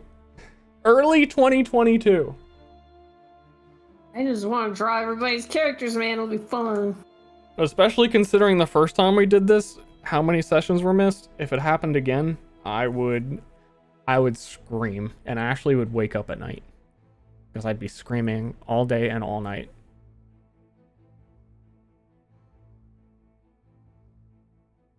Maybe after the new PoE League. Yeah, and then maybe after the next one after that. I mean, PoE is going to keep having leagues. True.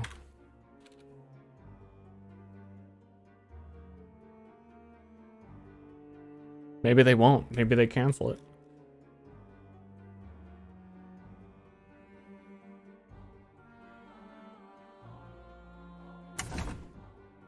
Player 1, thought snip. Force targets in a 6x6 area because it scales. The other one isn't purple. Okay, and that's cool that it scales range. Nothing else is doing that right now. So we scream with Ster. We have neighbors now, so we can't scream anymore. Yeah, they're gonna be at least not at the too. same time.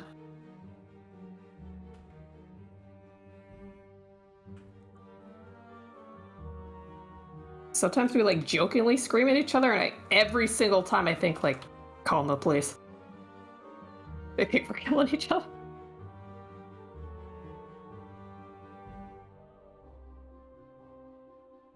What is this? Oh, it's called Thought Snip. Uh.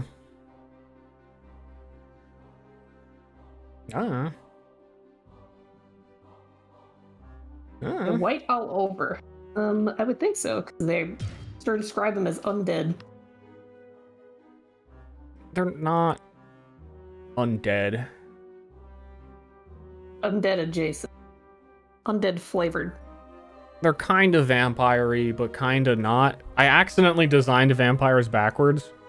I did like a whole backstory thing and a whole like historical timeline and trying to figure out how this thing would happen. And then I got to the end of it, it was like, fucking, they're just vampires.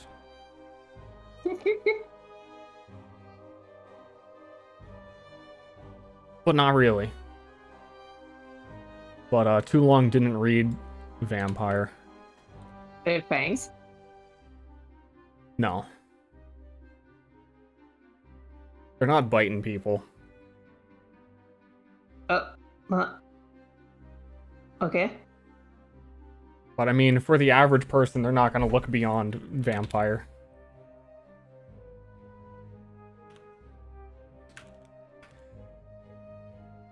Undead light. How do they suck?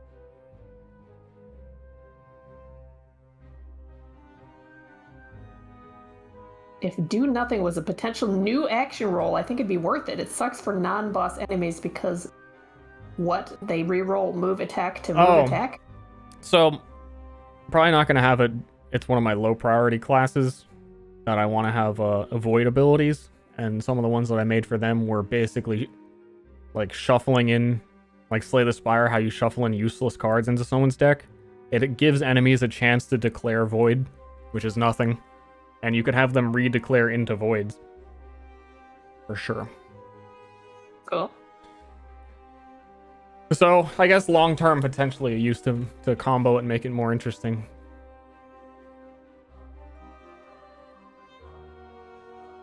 This whole explanation is... what? This should not, like, be explaining sleep here. That's not even how it works anymore.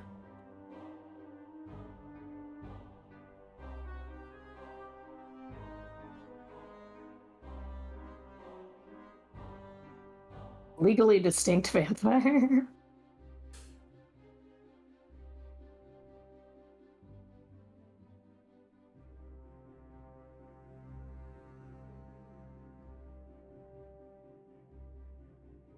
What's the best vampire besides Guy? And like all of... Sure. Who's your fave?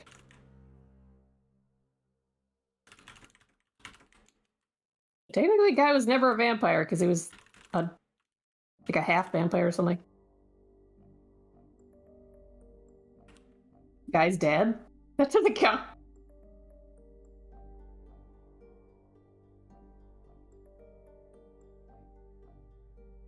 Dampier, yeah.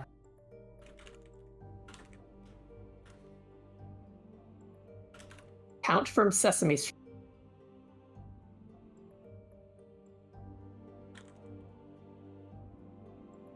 I mean, it did kind of teach me how to count. Blade is the best vampire? I do like Blade. Blade's a fake-ass vampire. What do you mean? Fuck that guy. He's a vampire and he's a vampire hunter at the same time.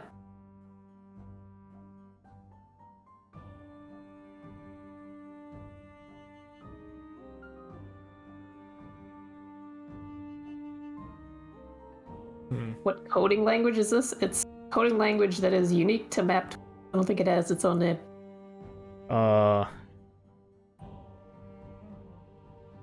It is just called Map Tool Script. There you go, MS. It can use HTML. It can invoke Java. But I don't know Java. There is like a invoke Java command, and you can use HTML5 in certain ways, and CSS and stuff. It's primarily Map Tool Script. For Lee, he is a good vampire. We did have a command, I don't know what it was. What program is that? Map tool.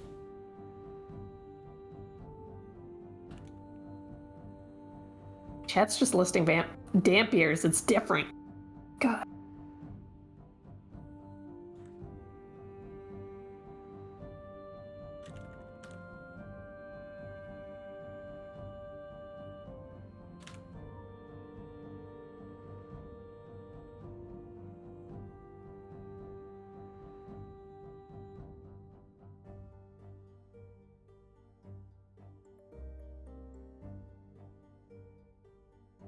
DMG, I was waiting for someone to say that, and that person, I was waiting for someone to bring that up, and I would be like, hey, there's the suck up. Good job.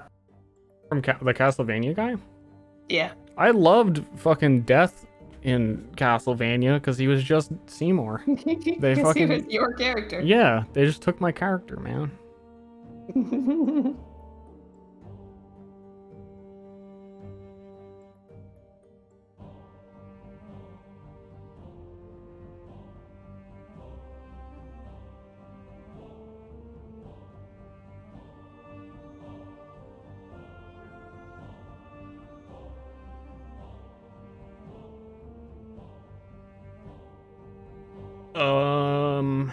So we're doing sleep.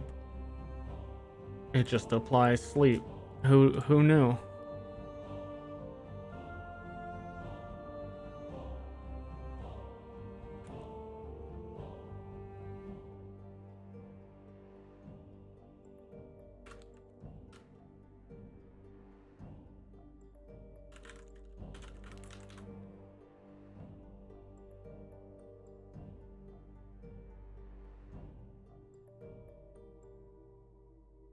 It's not too much of a suck up because now that we're all working from home, it's kind of unlikely that I'll see any Castlevania art until it's out.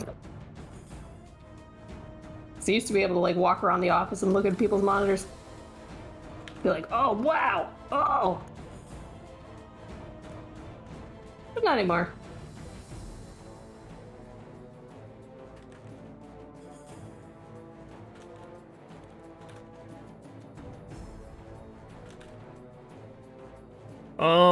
And these, it's a little bit weird within this occult class, but these can also be scaling off of the primal stat and opulence. But it felt rare where I really have a good idea of what that would be.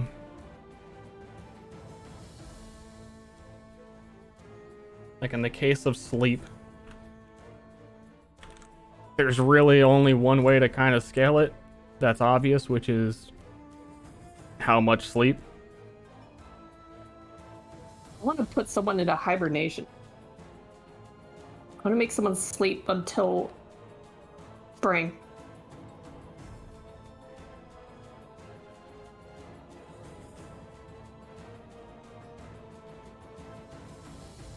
I think before I used to have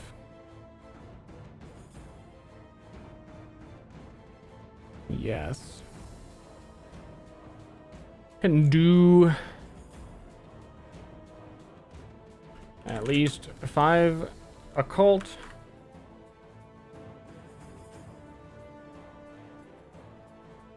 Apply the duration of the sleep by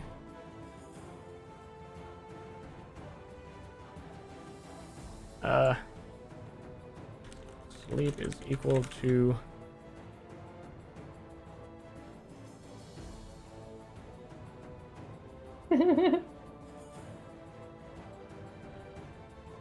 What if we had the reverse of sleep and it was just called meth?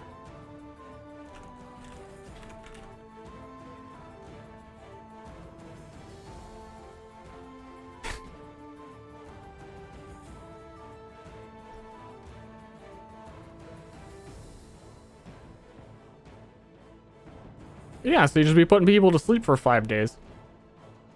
Yeah.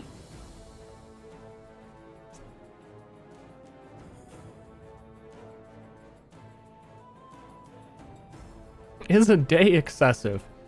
Is excessive fun? Oh, yeah, Goggins, thank you for the sub. I was gonna say it before, but Ster was talking. Thank you so much. I would quack at you if I could, but I would mess it up. Ster will do it for me. Just say that's you doing it. No one can tell. No, they can tell because I just told them I can't do it. Smarter than you realize.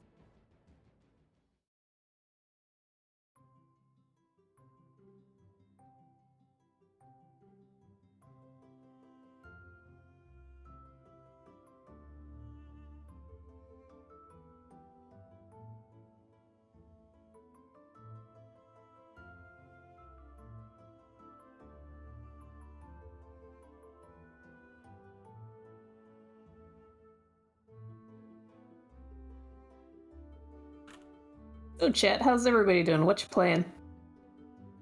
What video games are the hotness right now?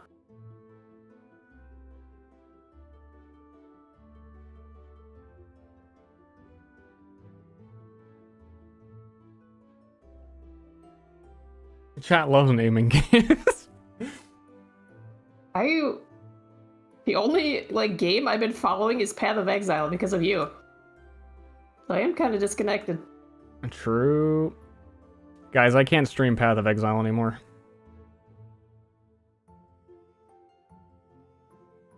I saw a little bit of Elden Ring. Like the test of it. That was pretty cool. I found a scourged item. The downside is can't stream Path of Exile. The upside is you can zoom out further. What is it? What? I explained it. Oh, okay.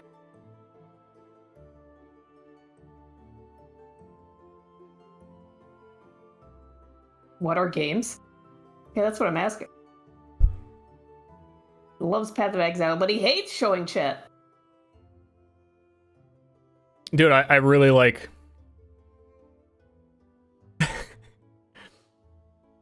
God, the normal zoom is painful now.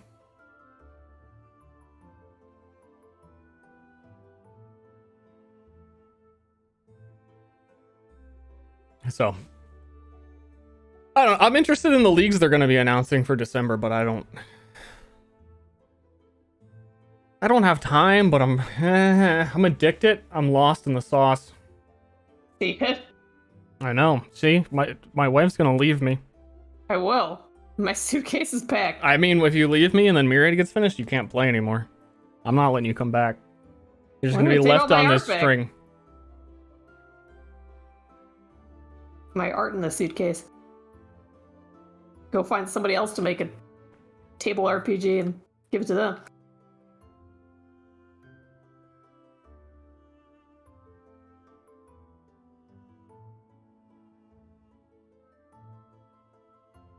New endgame again? Yeah, next batch. New endgame again. Forced me and ran away with my exalt. I wouldn't do that. I wouldn't take his exalt. How dare you? I mean, I wouldn't take more than half of them. Because they are mine. Yeah, I've been playing a lot this season. This is like the most I've ever played during a season, because I usually give up or just stop after like a week, but I've still been playing the game. Fuck, dude.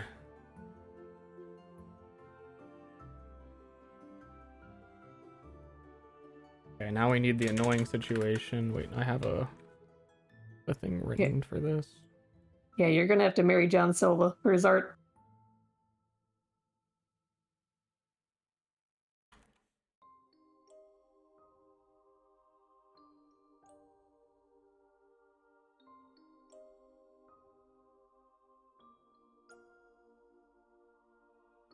Would you want Ster making the calls? Yeah, exactly. Like he's just not sure how serious you could take him, and he's like, "Yeah, go On the plus side, he has a pet monkey.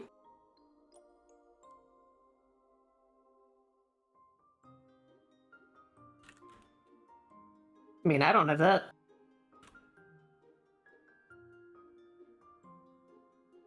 Yo, Christoph. Starby. What builds are you doing? Oh my god, that is just many hours. I've done a lot. Dude, I've made way too many characters this season. Got done messing. I've been like doing a lot of stupid shit now that I had made enough money to try stupid shit.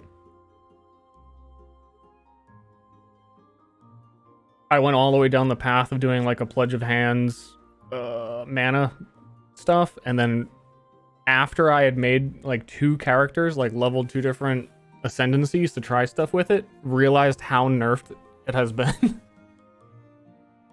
Oh god. They butchered that shit. This league has been the league of falling into the trap of not knowing what was nerfed or changed.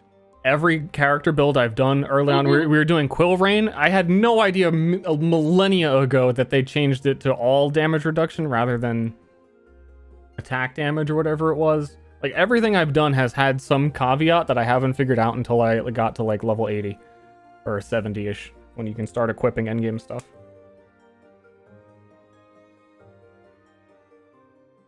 To 60%? Nah, it's 50%. But yeah. And it's more than just that. There's like, it got the patented grinding gear games like Triple Tap.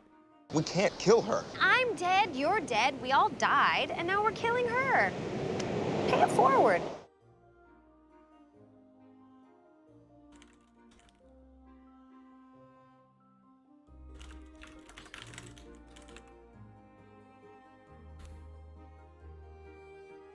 The league's been almost unplayable since the performance in maps has been so bad. It's been fine for me. Meta Nurse? Nah, that shit's so boring. I was doing, for the actual money I was making, I was doing Delirium. I kept fucking it up at wave 30 though. My build, the like actual good one that I have, is really good at clearing Delirium, but not, I keep getting at wave 30, the double boss. And the single target damage when there's no minions left is not quite there to finish the actual wave 30. But it is a Shattering Steel. Call of Steel Lad. I went back to him, I streamed him a bit. Is really strong. That ability is kind of fucking busted.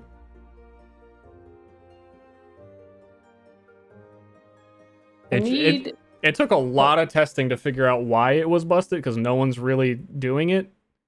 But if you get slower projectiles, less projectile speed, and a ton of area, it shotguns like crazy.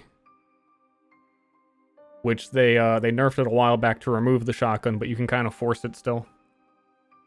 Most people who are building with Shattering Steel are doing the armor that lets you pierce targets, which actually makes it deal less damage, because then you're shotgunning less because it's piercing everything. It makes no sense.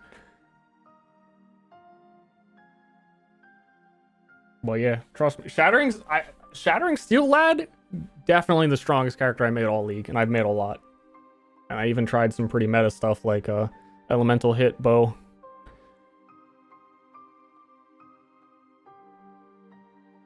And he's also incredibly tanky because he's got Grace and Determination and like a bajillion auras from Prism Guardian. Talking about Pewee, everyone's leaving. God, I can't help it. Mr. Jack.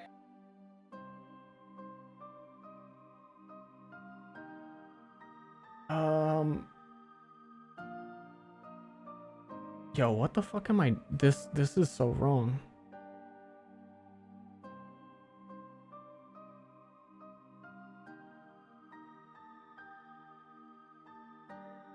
I do have a Twitch channel. I very rarely stream on it. Usually I stream on just this one here when I do.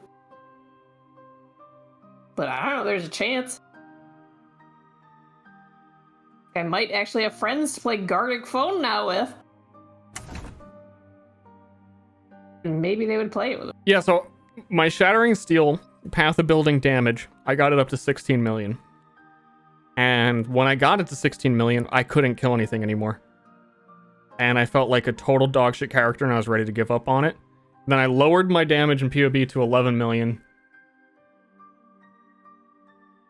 And now it just shits on everything, because the skill is really weird the way it's set up. It's very hard to understand what's happening. It's the unfortunate, like, not following a build guide to understand the stupid mechanics of this game. But the secret is The area of effect, slower projectiles, even less projectile speed from the tree, to get your projectiles to basically be a melee hit. And then they all overlap each other at the explosion.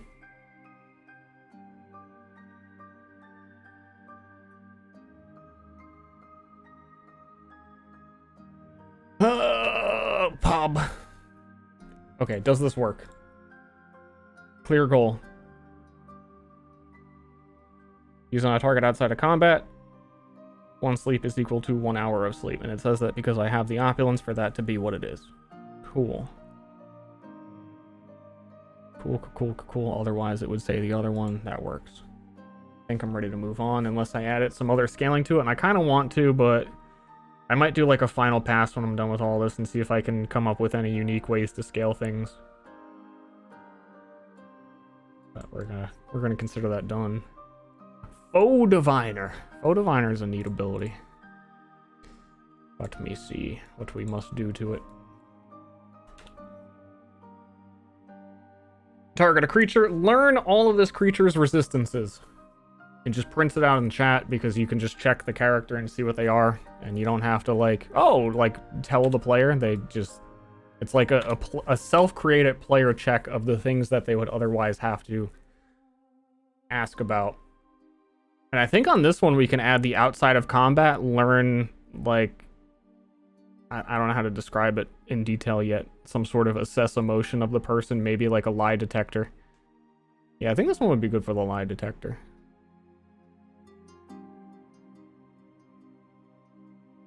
Yeah, outside of combat, see if the last thing someone said was truthful or not.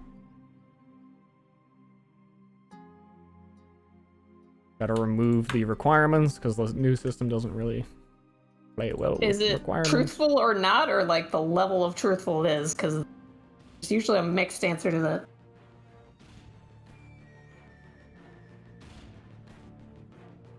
Yeah.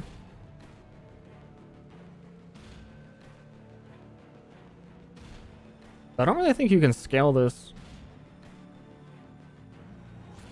Oh, I guess you can because I have 2 levels.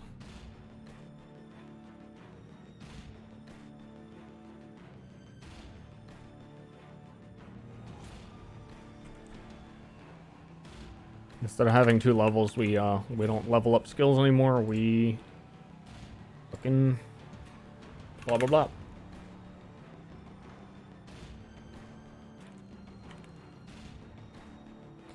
May I ask, who a person who just joined, what's happening?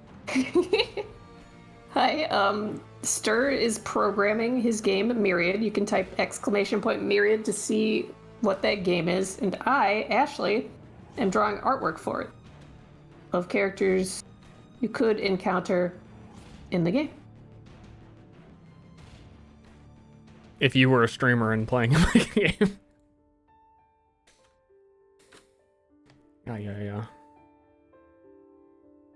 I mean, chat encounters them too, right? I guess. You could witness the encounter of.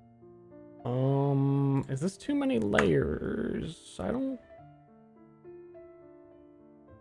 think so.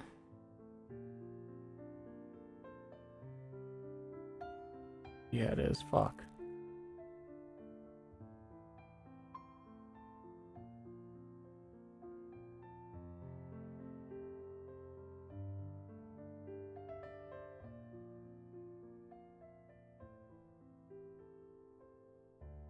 Damn you, map tools. Like the command. What happened? Nothing happened. Art is dank and epic. Thank you. Thanks for the dank. That's a callback.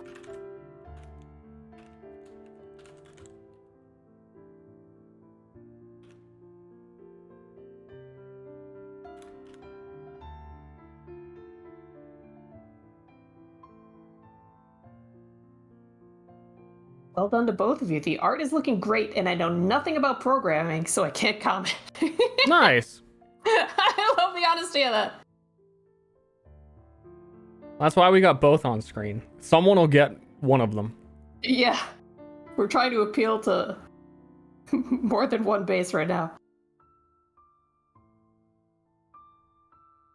And it's work. Thanks, though. Appreciate that. Ashley, do you do any oil painting? I used to.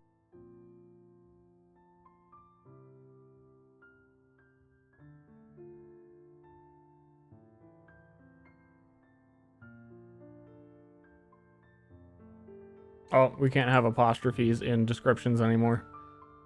Wah, wah. I don't know what to do in those situations. Because someone at some point is going to point out that I need an apostrophe and I did it wrong. But, it's usually just rephrase the whole sentence.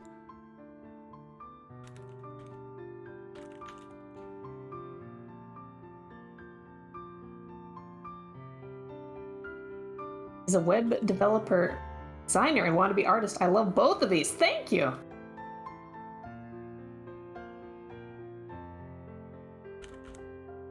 How to draw those monsters in the hot tub. Get the just chatting audience. That would be tough.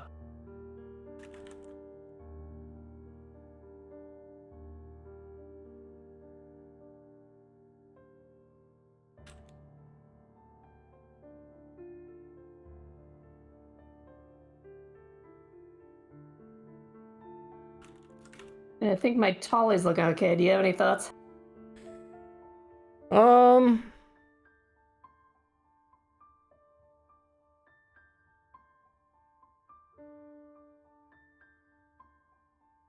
I think there should be like a dab of a different color layered underneath.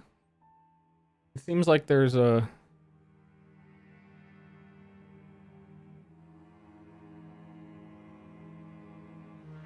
room for some variation. It's a little hard to tell. It's a little blurry for me to say exactly where. Apostrophe after us. You're opening Pandora's box. Possibly, but MapTools handles those situations very weird, and I might have to double escape. I might not have to. It's very hard to tell the situation. I kind of just would rather avoid it at all costs.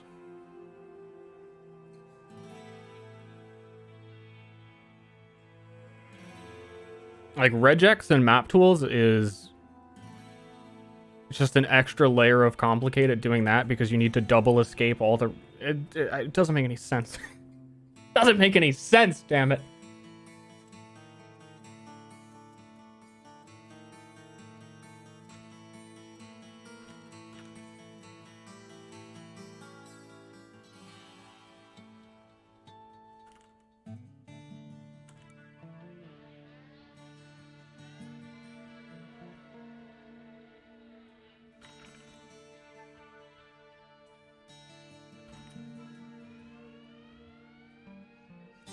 Always need at least 2 escapes because the macro interpreter reads the entire code as a string. That's the smartest thing I ever said.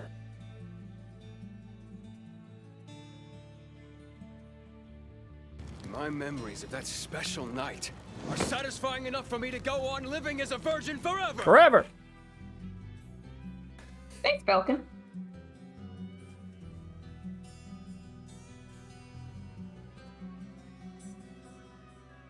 Yeah, so what I'm doing right now is within this token, it has all this outlaid information for what the skill is. So when you click this and you add the skill to a player, it goes through a process of like 2 or 3 other, okay, probably a lot more than that, but at least 2 main big situations where it needs to try and maintain all of the quotes that get removed per layer each time they get passed, and there's all this weird shit. So it's a bit complicated to know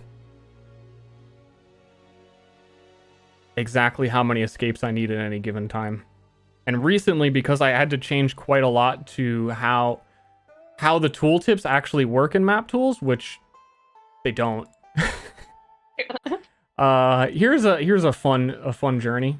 This is the tooltip for the actual macro it's based on here. you have to put it inside a string format, map tool script code, and then write all the HTML.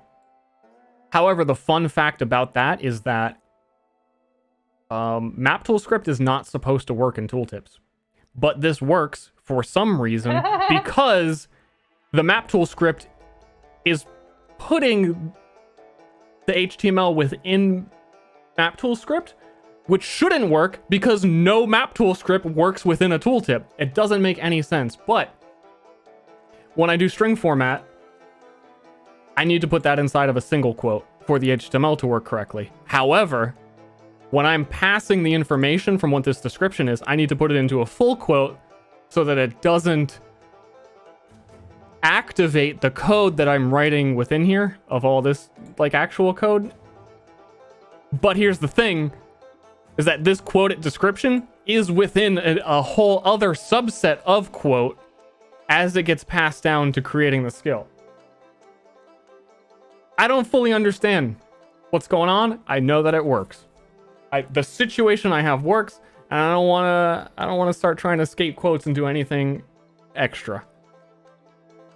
And I'm so paranoid that you're going to bring up something wrong with map tools, and the people that make map tools are watching, and they're going to be like, oh, we should fix that. See, we were having this discussion in their Discord the other day about that whole, how the tooltip thing works, and I was like, I was about to start explaining it a little bit better, but I was like, if they decide to fix this, it's going to cause a lot of problems. I know, right? We need to actively sabotage the tool makers so we can fucking play Myriad finally!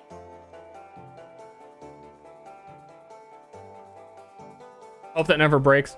Well, luckily everything that I do is I try and separate it as much so it's all handled within its own subset of macros. So if something changes, I can system-wide adjust what the problem was rather than individually adjust, so it shouldn't be that hard.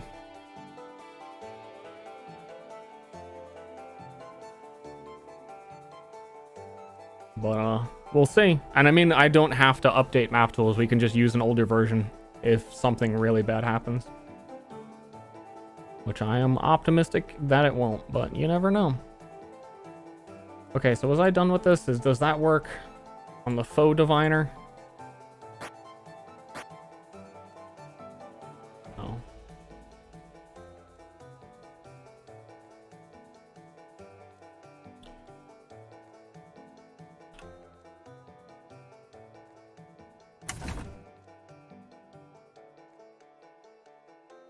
Piling up the spaghetti. There are so many situations exactly like that, and some more complicated than that. It's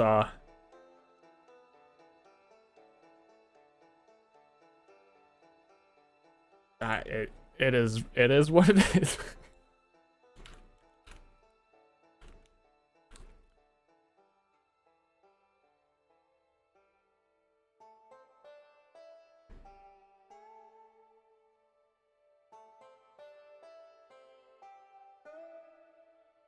Tools devs are crying, call them.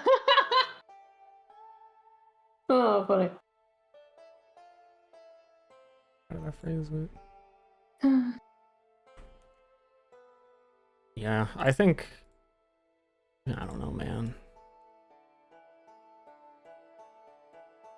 It's more likely that they add a functionality that didn't exist before, and it would be harder to update to the new thing rather than fix a problem created by an update.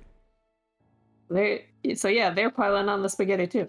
So like this whole, when I hover over something, it shows the tooltip, the whole window of like everything that that token has that I want to be displayed. In the future, they're going to have a way to replace this with an HTML customizable stat sheet. And that adds a lot of potential for things that I could be doing because I heavily rely on displaying this. So like the day that happens, I'm going to want to take advantage of it, but it's probably going to be extremely hard for me to do so with how much I've already committed to the way things are. And I mean, that could honestly be a year or two, who knows? I certainly don't. Okay, so we got faux diviner. We got a test enemy. Value for full list. Get fucked.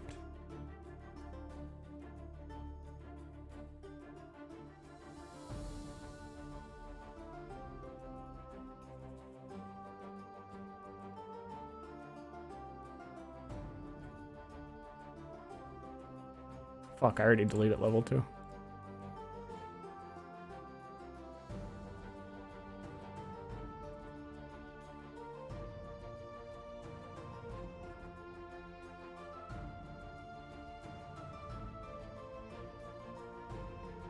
Only thing I can think of that would ever break it is if they do the UI 2.0. Yeah, they're very conscious of trying not to implement things in ways that don't break old things. Care about their users? What is that? I mean, they're all the users of it, pretty much. Oh, they care about themselves. I see. That makes more sense.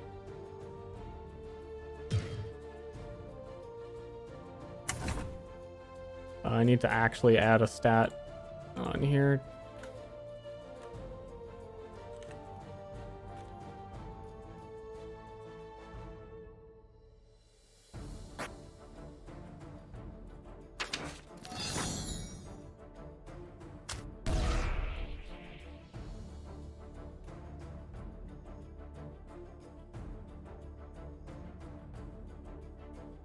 Okay. I need to be able to show the name of the target.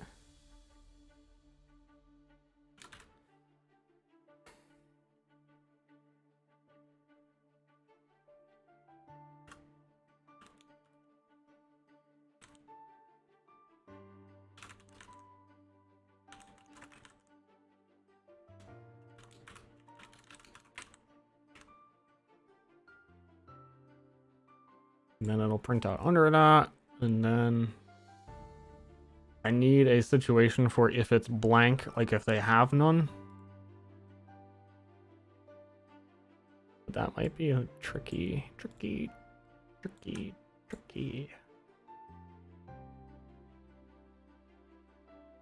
Or annoying. Annoying is the real word. Tedious.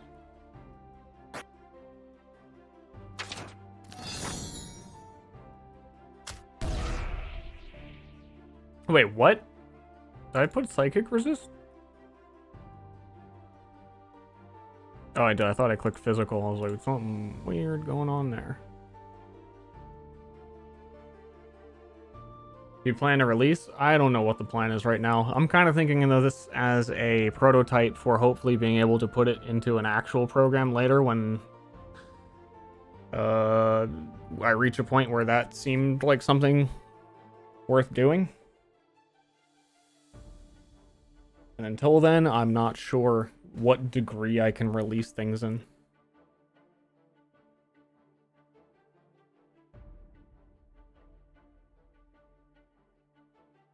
Just for fun for now, I don't want to think too far ahead. The main priority is streams and stream games for players. And if things continue to grow, I will grow with it.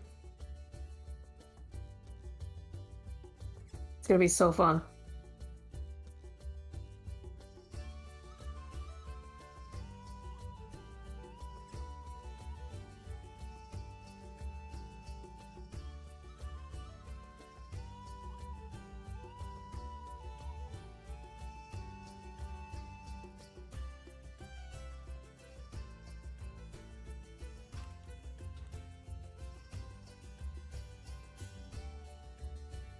Wipeout here supporting her husband while he takes a 2-year C++ course to make a D&D game. Dude. Steve supported me while I was out of work looking for art job for like too long of a time. 16 years. No, not 16 years. Her but it's whole still life. Too long. So this is a real fucking man right here. Recognize. Now, because of that, I get to do what I want to do every day. And it's kind of choking me up to talk about it, so I'm gonna stop talking about it. We can't be nice on this stream. Yeah, no emotions. I cast no emotion ability. For a whole 69 years, yeah, like as a The problem with map tools is that if you distribute it, it is 100% open source, and there's no way around that, and I have some reservations about giving everyone everything.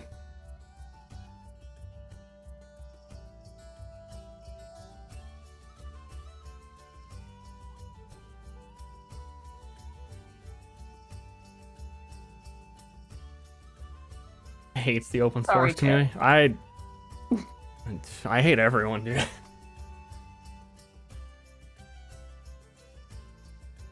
Yeah, we're gonna sell $20 skins.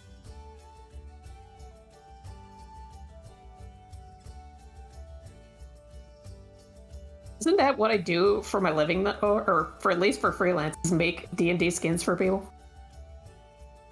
For the characters? Think about that. I don't know what to code here for if the enemy has no resistances and no modifiers. Because it's just gonna say it checks, and then nothing's gonna show up, and a player's gonna be like, so what is it? There doesn't seem to be like a way I can think of to do it that is time efficient. Wait, did I re-add it?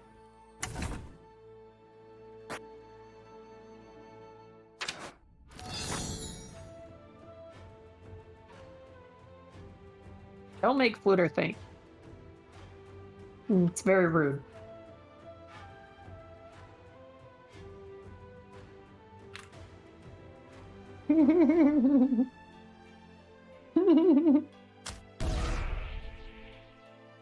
Oh. It just reminded me of... Check it for empty. I don't, it's, the current code is not actually creating a list. Every time it detects one, it's printing it.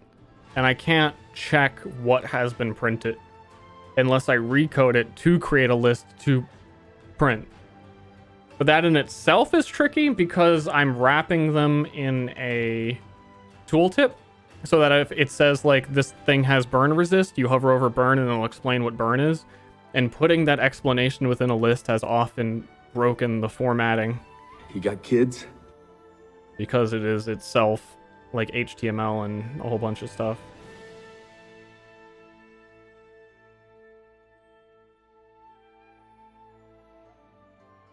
So I would have to check.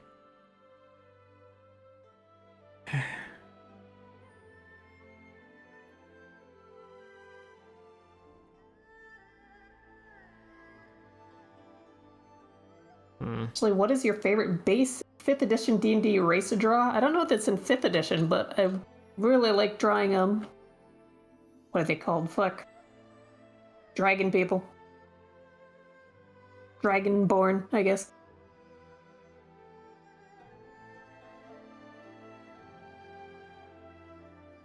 Yeah, I can do that.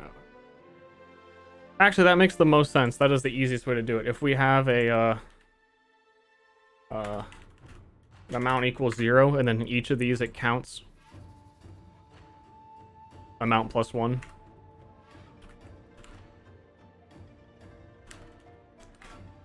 And then if amount is still 0 by the end of it, there's nothing.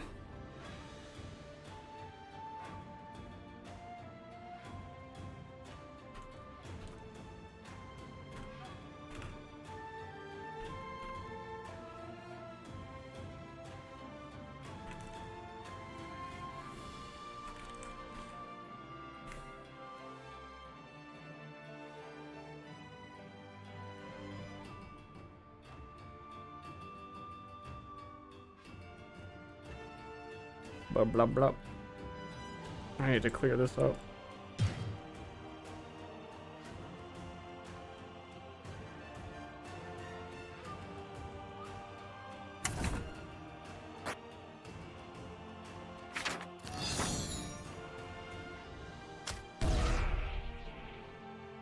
The emojis that works.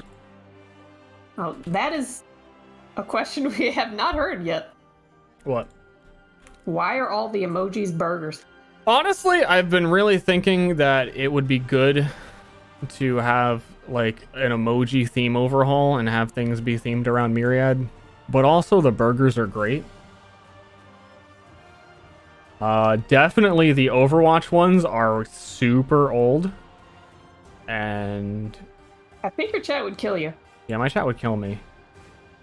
The truth is as well that they give you so many emote slots now that I wouldn't like. We could basically have two sets. We can have like some more Myriad-ish ones, and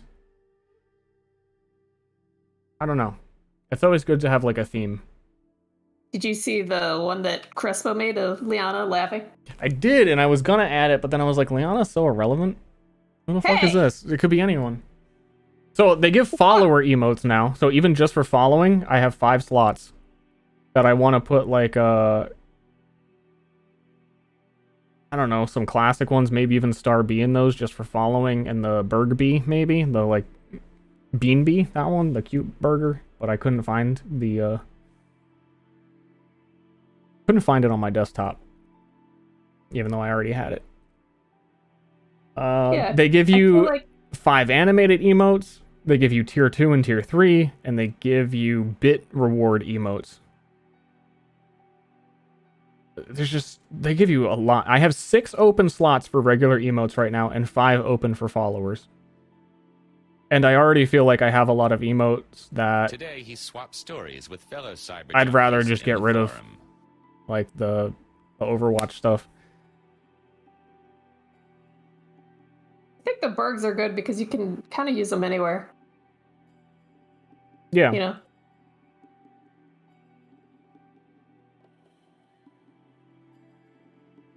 TF2 emotes? Yeah, definitely. I think that's where we're gonna go.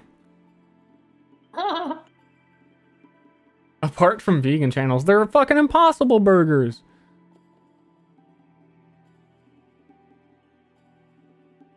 Okay, faux diviner. Is there anything else you would want to divine about a target? Like that I could, for opulence, to see how much something they have. What do I want to divine? Has to be about a foe. I mean, it's any target. Like how much loot Oh yeah, they're this was carrying? gonna be the one where you can see if they're lying outside of combat, so let me add that.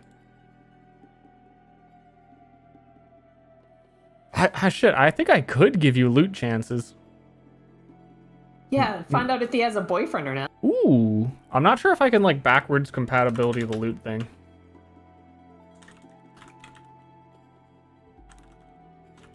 What, like make it physically check his loot sheet instead of you just writing what he has? Well, on every enemy, they have a property which sets the chances for them to drop items. And I could just read from that, and then it could show you what the chances are and what items are on the loot table. Yeah. But I'm not sure that I can actually read it in a way that... I mean, I'd have to go and do some regex shit. And that means I'm not gonna do it. Yeah, if you remove Starfield, I would leave you. I was gonna say I would remove you, but then I had to think about it. Destroy boyfriend. I'm writing that one down. That is good.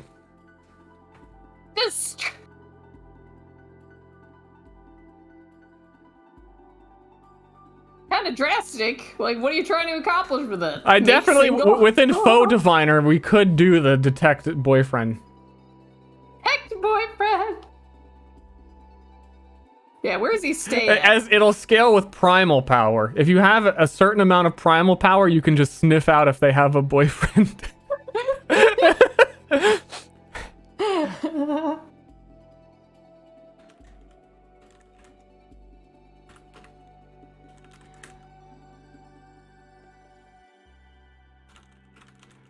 When I say a significant other. Yeah. Fucking ability. That's so great, thanks.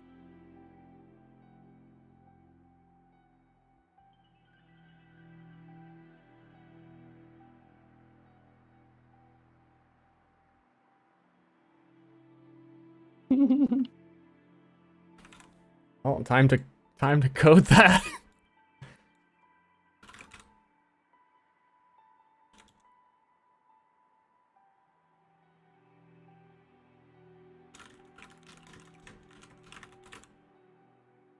That's a better way to say if the target is in a relationship.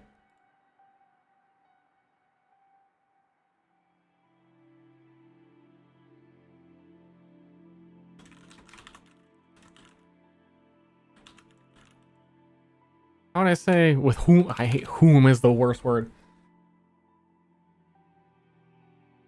Detect.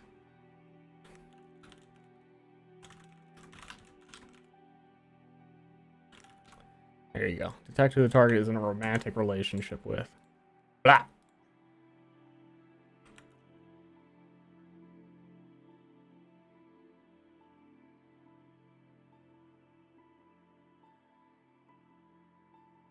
Extra damage if they don't have a boyfriend? Dude, that sounds like it sounds like Fire Emblem abilities. They have a few of those.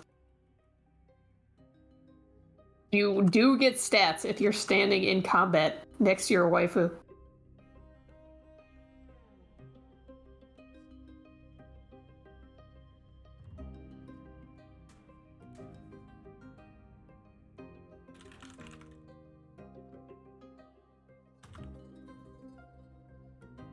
Incel bonus damage!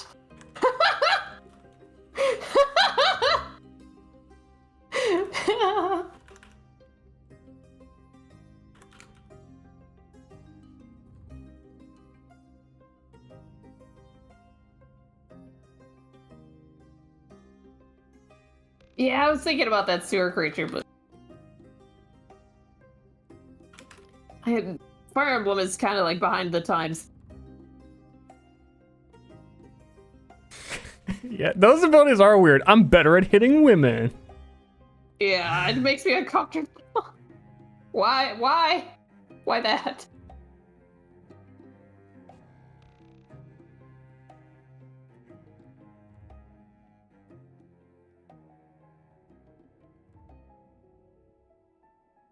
Little Kringe.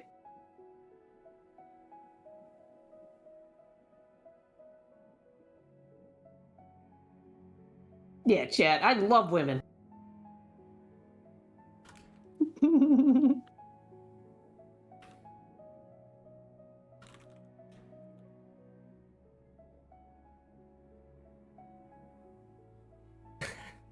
Determines the resistances, and if you have it, relationships. What a sentence. Identifies the resistances and relationships of target.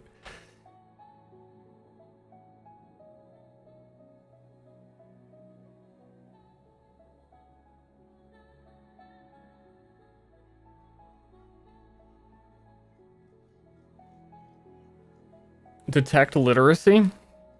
That actually is a stat. Could do that. Shit, I could do that with opulence. That would make a lot of sense. Detect insecurities? I like that one. I don't know what you use it for.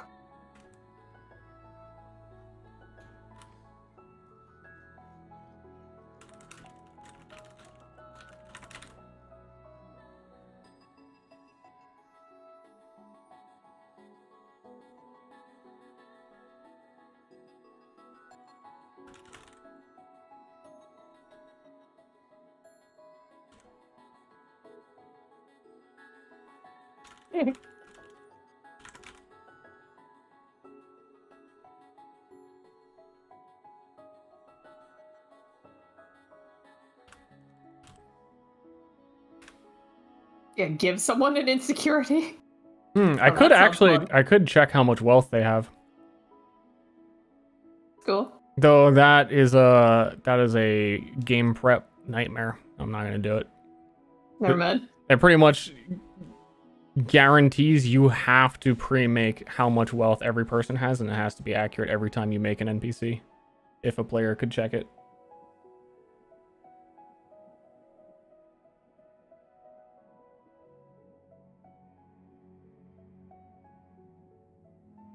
Boyfriend man's greatest school of magic.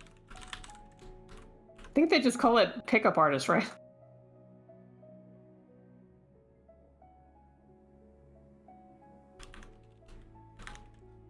Pickupmancy.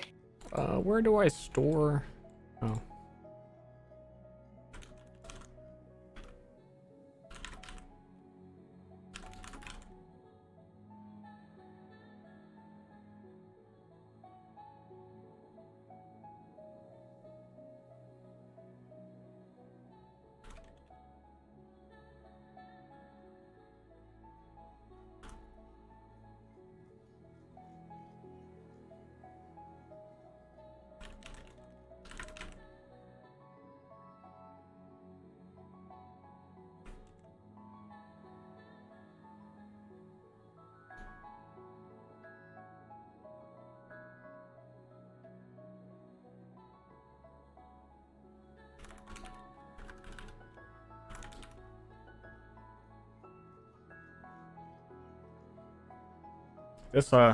This got weird.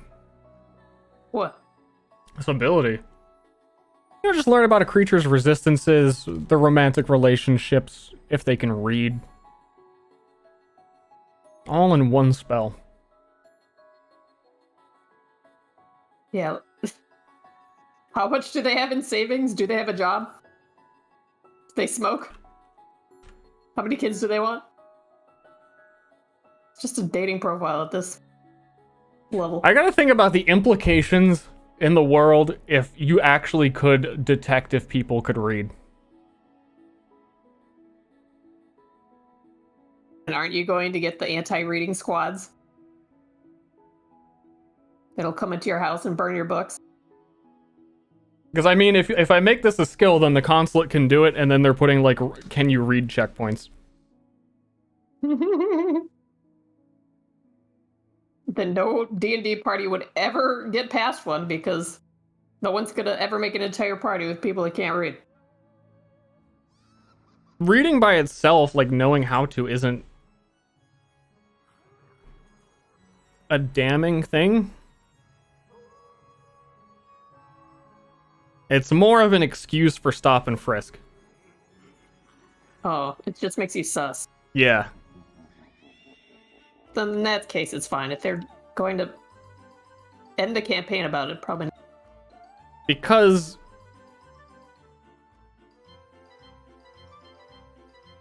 yeah, I mean, you would just need to have like a good reason, and it would be very hard to verify any reason. So if you look like a hobo and you can read, then they're probably going to clamp down on you hard. But if you just look like a normal, like well-to-do citizen, you can read, and then be like, check you for any weird shit and then let you go.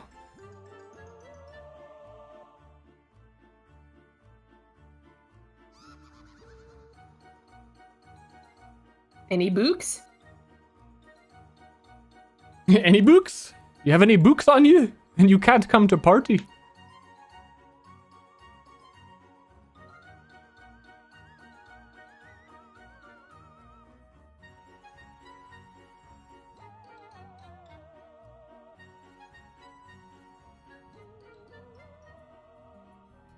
Okay, I mean, that ability's done, I guess. That's okay. Spooky Angry Birds? Yeah, I don't know. This is music from Trine. Expose vulnerability? You have to say it that way every time you use this skill. That's the downside, so no one's gonna take it. Cause a target creature to take more damage when vulnerable. Very specific. Do I even want to do this? This used to be a rogue thing. It's very specific, but it's also very strong.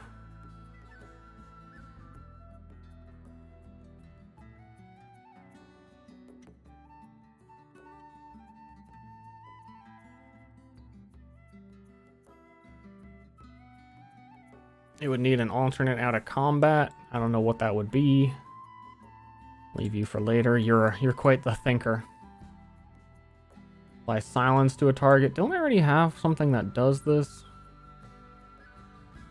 No, I didn't.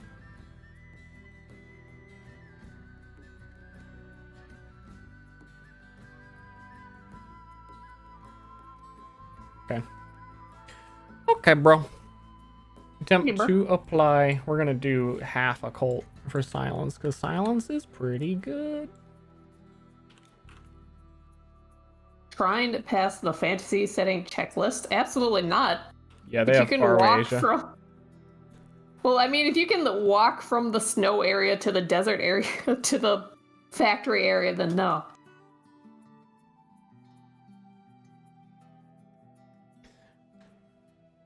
Does it really have lore? I don't remember any People of bring it. food to you, or you keep food stashed Wow, next to the Nightmare computer Prince because was you doing literally something. do not want to get up from the computer.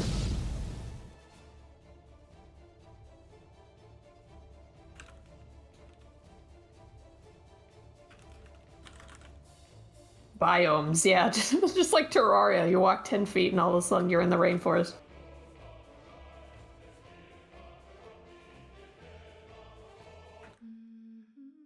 Hi, Highlander. Get it? You get it. Hi. Suppose vulnerability does sound like a roguey thing. It sounds like a classic roguey thing. Yeah, but also occultist is very much debuffs, so it's a very... it fits on both. So I can just have them themed very differently, and have the descriptions be very different, and have one cost like adrenaline and one cost something else, you know? Yeah.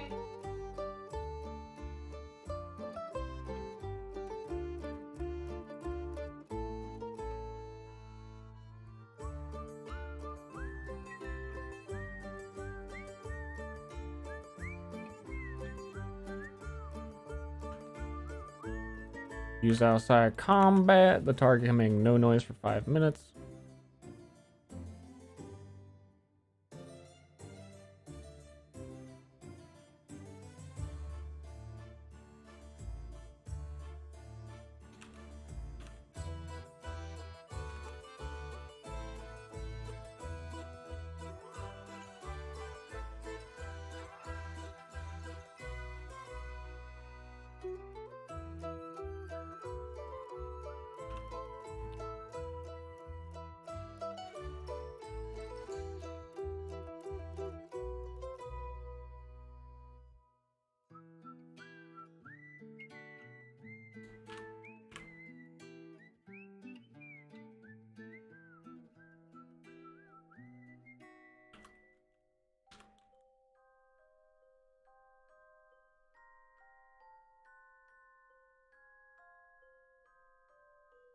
Nope.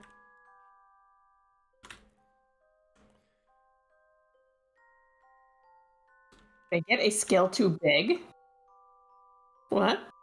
Panhandling? You're doing it right now without it.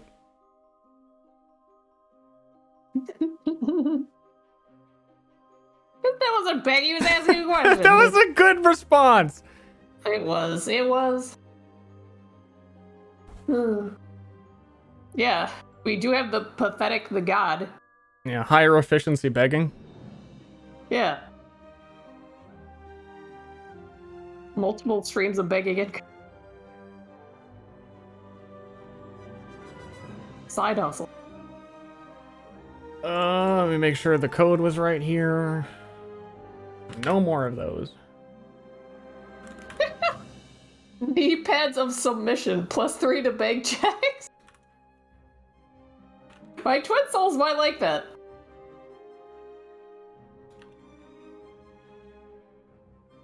Characters that I've been wanting to play.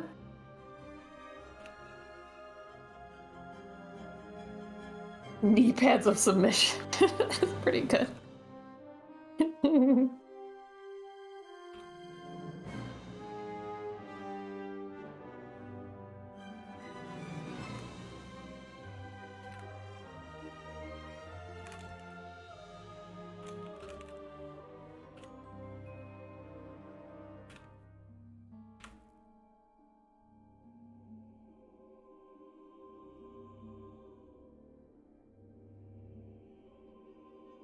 Quote. I'm in a quote. Get me out. I'm stuck in quotes.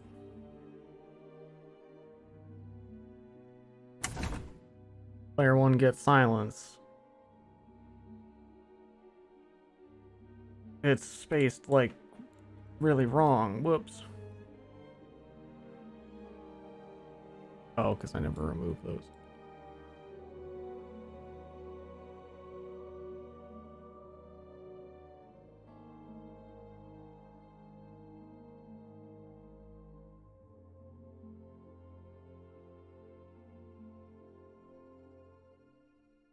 I use grovel. Yeah, like, there should be an opposite of intimidate. Where you just make the enemy feel sorry for you.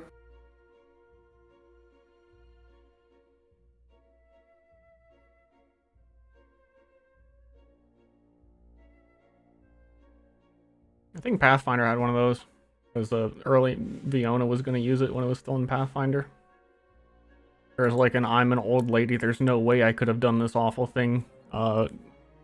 Bluff check bonus. Fiona was tough, though. I don't think she would need that. The earliest Viona was like a witch. But I don't think we ever actually played that game. So I never played Witch Viona.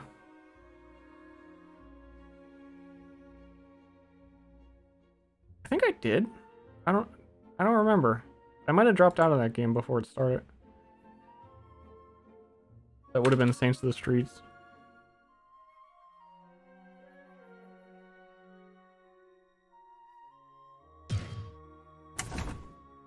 Yep. Yep.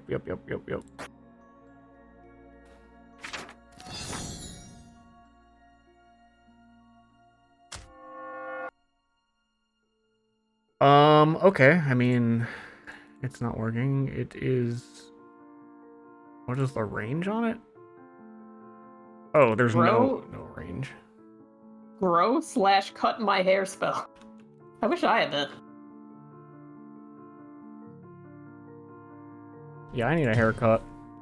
You can use it to kind of disguise yourself, but I feel like there are better, Just be born a Cambion. less specific things. Yeah, Cambions can just do that. Their entire bodies. Unless you could like do it to somebody else and run away and laugh. I cut your hair with magic. Goodbye.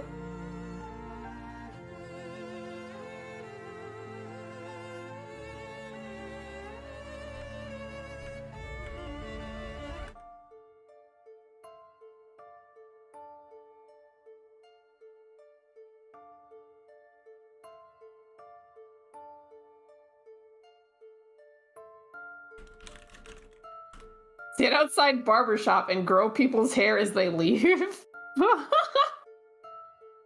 What a horrible human being. That is chaotic evil right there.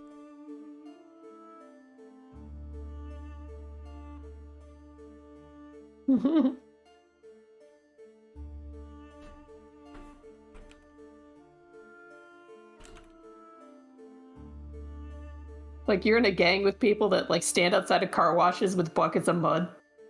Just throw mud at the cars as they leave.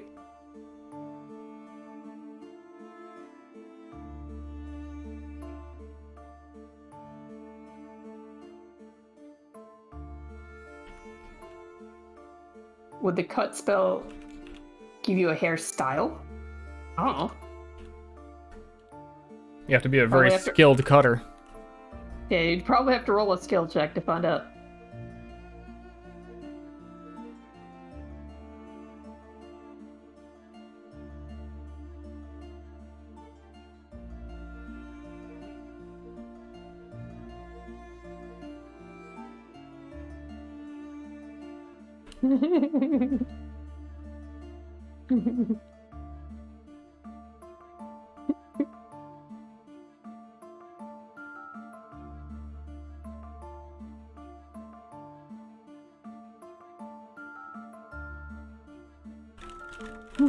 I cast a mullet.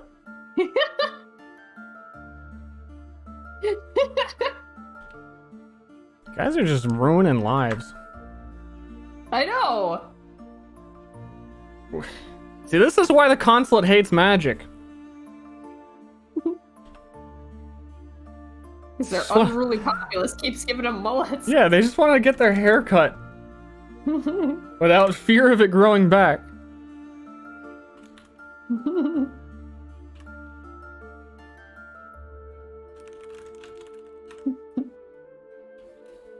You rescue the princess and you immediately cast mullet on her. Then you leave.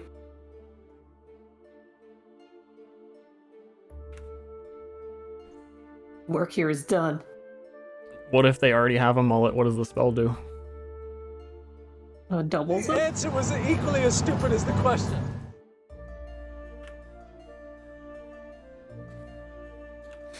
Yes, Gives, the question was pretty stupid. gives them a mullet somewhere else on their body? Tier 2. Thanks, Ned Neanderthal. Sended. Hairbender?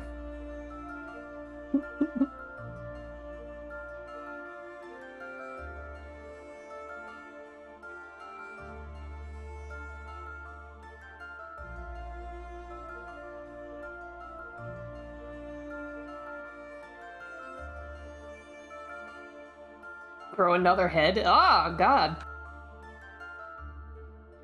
That's hair magic taken way too far.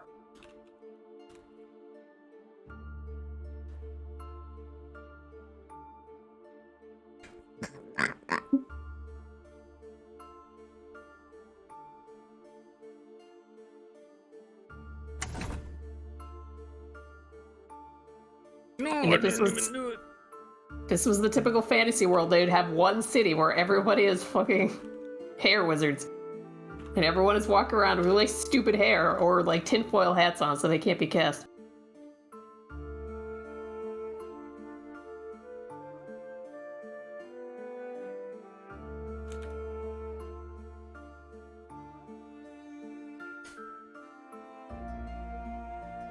Hair club for men from Lisa.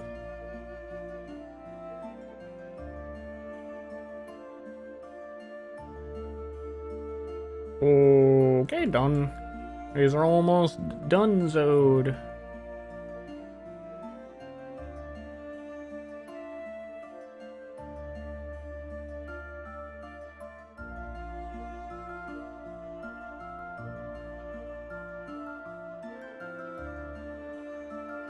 I think I'm gonna leave those for later because they're kinda yeah.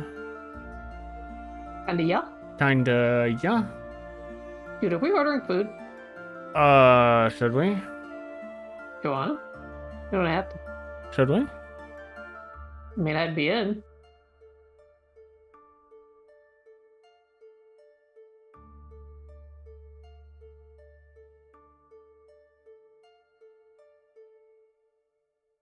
Should we?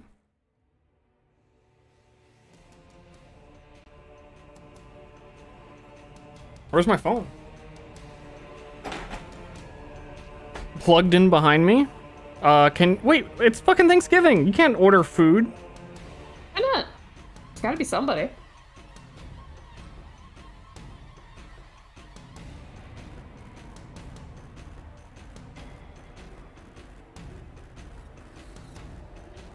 It's illegal. They'll actually, like, they come here with guns.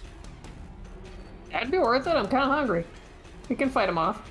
Blah, blah, blah, blah, blah. Ordering food at dinner time on Thanksgiving? Like, I have food. I don't want to order food. I got pizzas. I got pizza. I have the whole stir fry thing, actually. That looked pretty good. Okay. Okay, I might have just hit a point too where thought is going to be required. So I suppose I could do some of these abilities because I know that they're going to exist.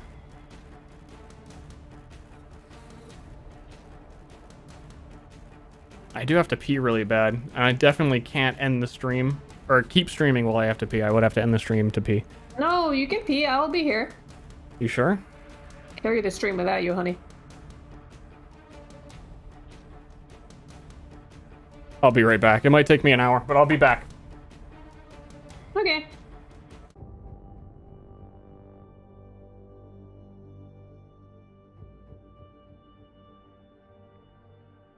Oh God, it's a monster shit. I hope not.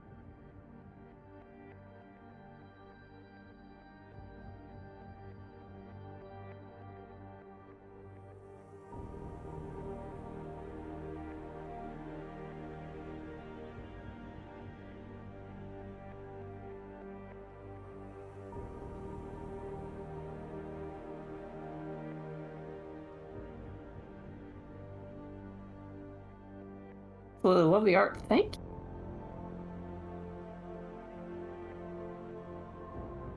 I'm drawing a chronicler. Is some sort of person that can retain a lot of information in their head.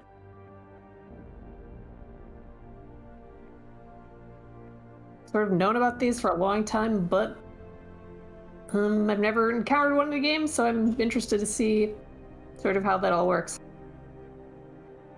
Because the first thing that people always say when, well, nobody could read in this universe, how would they do anything? They're gonna be like cavemen.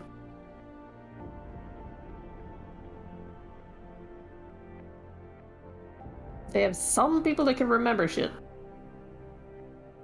That'd be good. USBs, but people? I guess.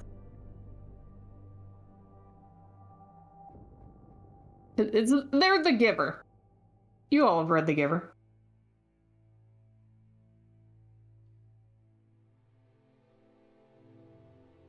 I ask what this software and what the coding language is. This is MapTool script. It is unique to MapTools.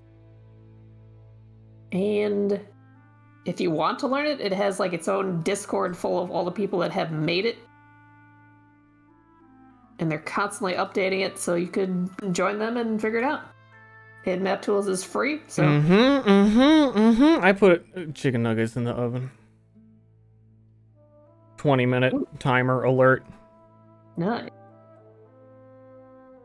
Holy shit, I forgot all about The Giver. It's a classic. I like The Giver a lot.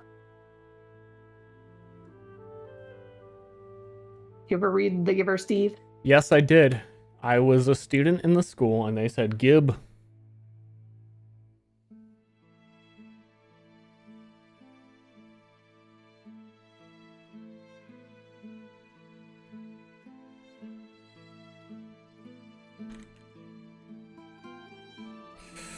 This one is actually tricky. By 2 minutes of the Remember Mancer's time so you can relearn your own Wi-Fi password. Yeah, that's how it works. Slated will come to your house and list off all your passwords for you.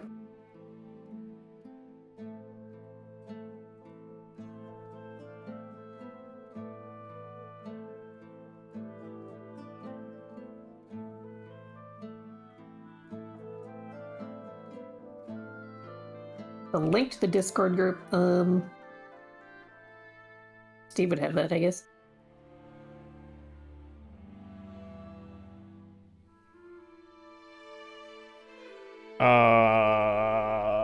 No, he's asking about the MapTools Discord, not ours, but... Yeah, I know, that's why I would have to stop what I'm doing and figure it out and go... I've got way too many windows open. I'm sure if you just Google MapTools Discord, there's not going to be more than one of them.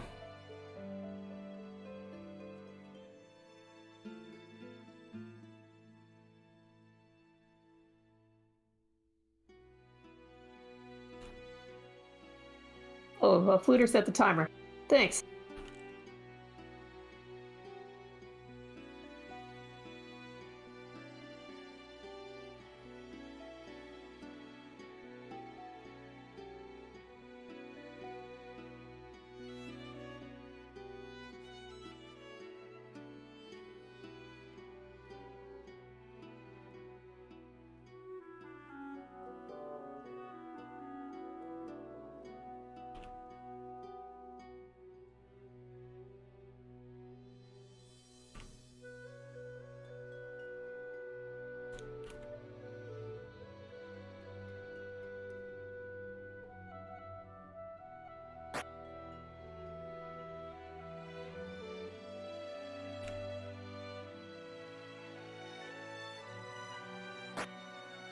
Come on, old me.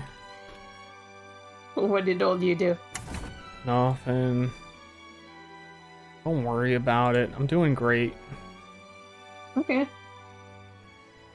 Yeah, that doesn't work. Sounds like lying, but okay.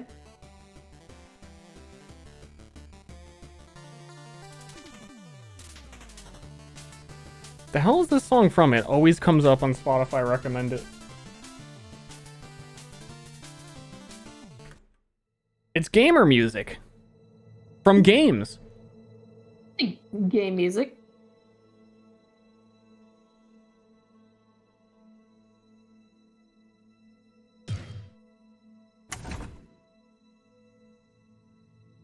Okay, what we're trying to do here is for every level of the primal stat you have, it escalates the type of tile you're creating with your projectile vomit. As I do all the time in real life.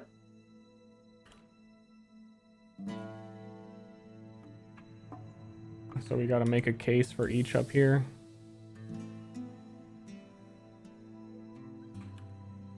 Primal equals 2, and then we're making a toxic tile.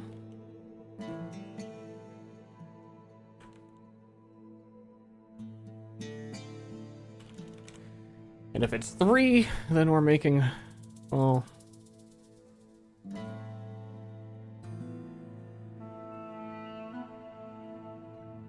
should it be scaling 1 by 1?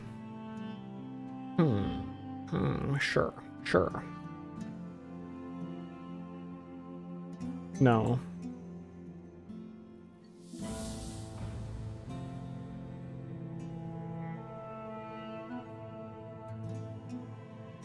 Oh, I don't have a requirement for primal made. Fuck me. Okay, we gotta do that.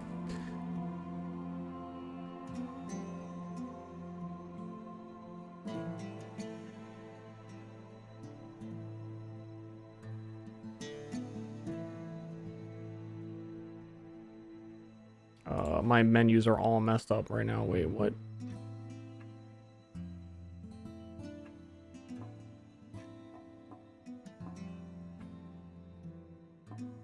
Can a tile be only one type, or will that tile be a toxin plus poison plus filth tile? They're escalating tile types, so poison tiles deal a certain amount of poison damage, and it's hard to explain. It's kind of like Divinity, where tile types will affect each other. So if you have a poison tile and a fire tile on top of each other, they create filth fire. So they're their own unique thing. They don't scale, and so they are like escalated efficiencies of tiles. There is no way to display to players if there were 10 overlaid poison tiles in one spot, stacking how much poison it was. There is no way for a player to know how many are there. You would need some pretty crazy UI to be able to demonstrate that. So I do just different tile types rather than escalating one type.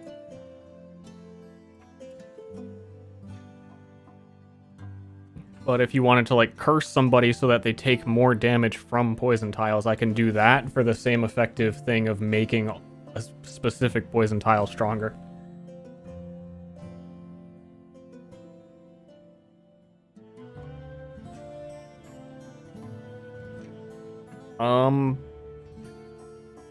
What the fuck? Requirements.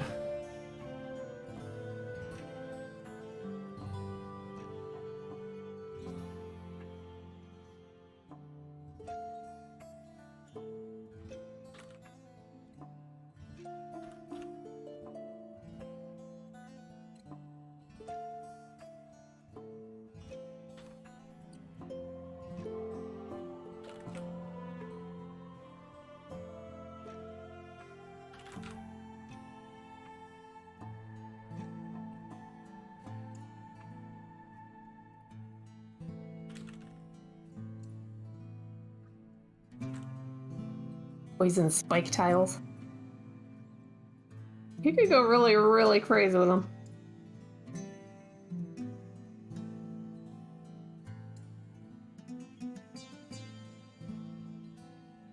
I should just start over at this point when I've already told people it would have been done a year ago.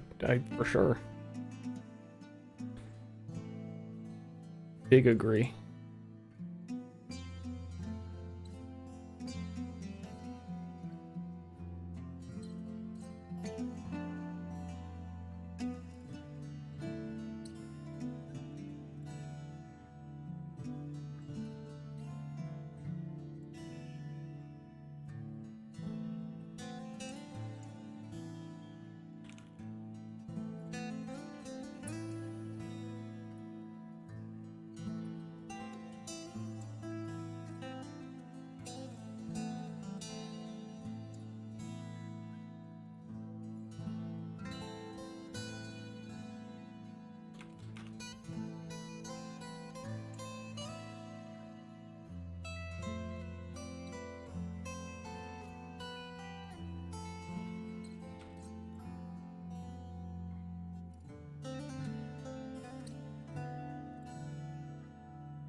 want to draw her hands, but I want to like draw them off stream because it's gonna be really tedious. I'm just gonna erase them a whole bunch of times. But now I'm just sitting here staring at her stump hands. It's driving me nuts. Kind of stumpy. She also looks like really short or something. Short? Yeah, like squished.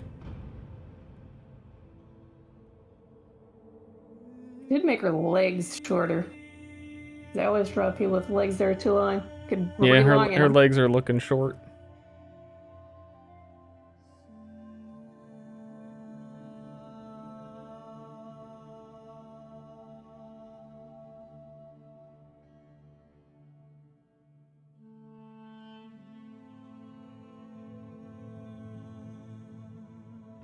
Temporary hoodie pocket.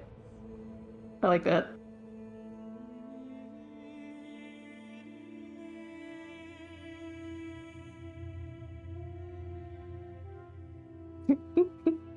No.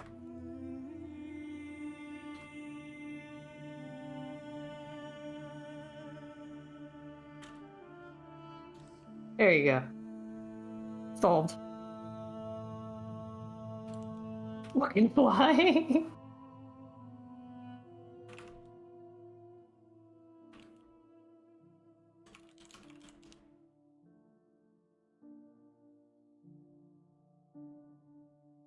Dude, can I go make myself a taco sandwich? Yeah. Okay. I'll be right back in a few minutes. I'm starving.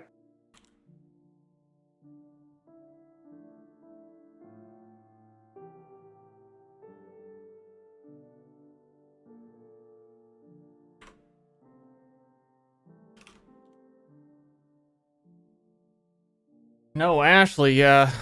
Lame. No Ashley stream, like why even be here anymore? Stream was perfect when Ashley was here. I remember the good old days when this was an Ashley stream.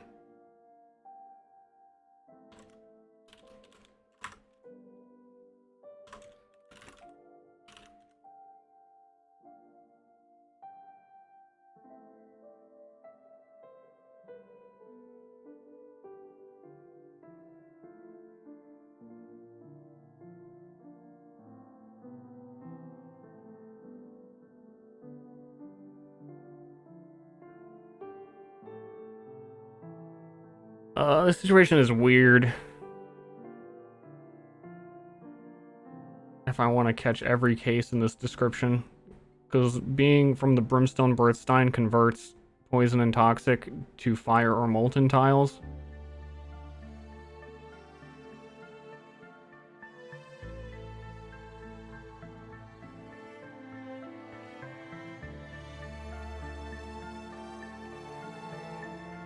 It's kind of just if I want to describe it correctly or not.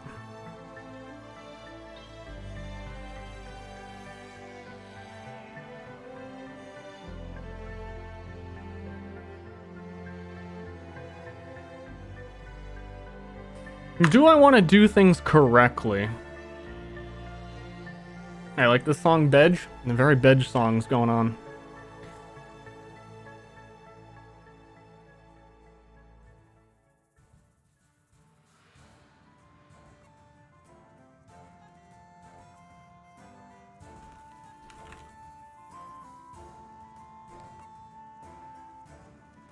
I mean, it doesn't actually need the chat printout description.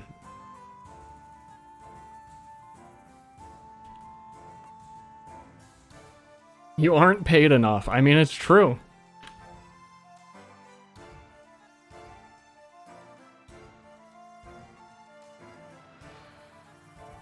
If we get to 10k subs, I will run a 7 years and 7 days campaign. I promise you that. Will definitely happen. But until then, I'm not paid enough.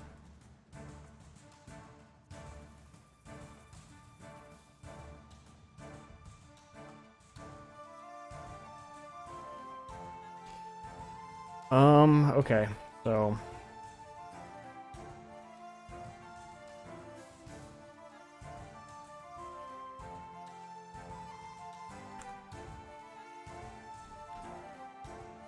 It was 3, right?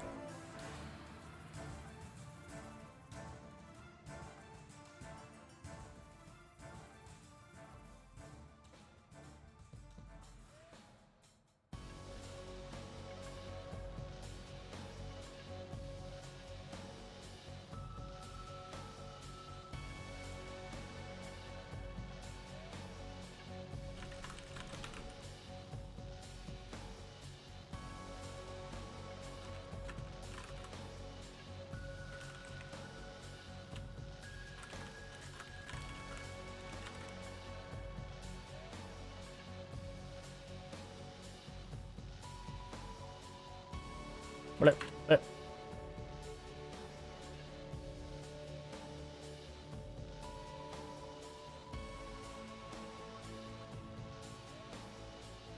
Sound panel and crooked picture? I don't even know what you're talking about.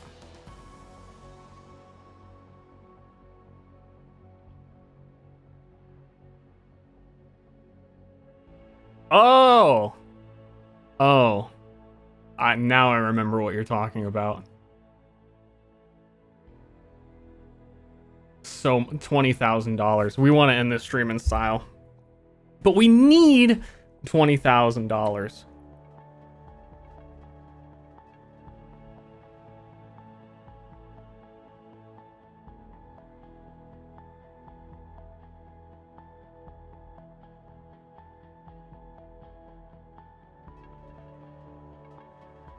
Wet.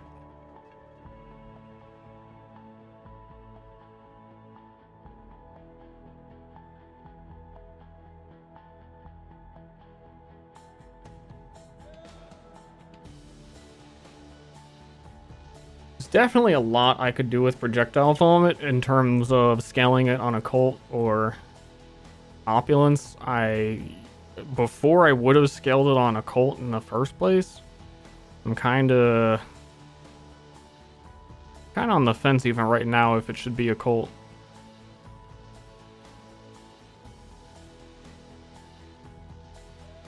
Probably should.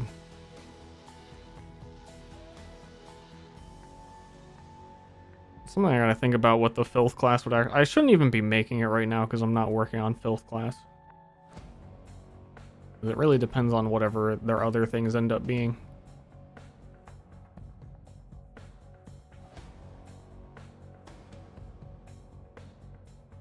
Half scaling on each of them.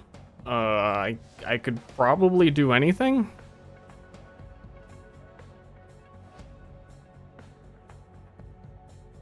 But I don't think I should.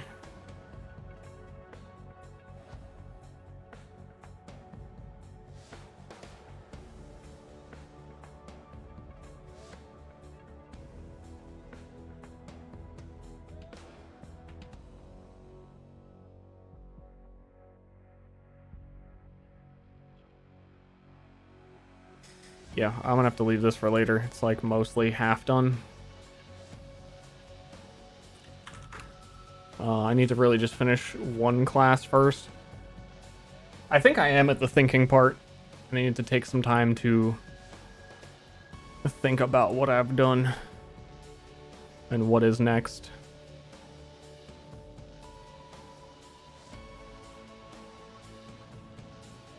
The path will be a lot clearer when I have at least one class finished, and I don't even want to have that many. I want to make sure I just have like the archetypal support, a rogue fighter, sanity caster thing.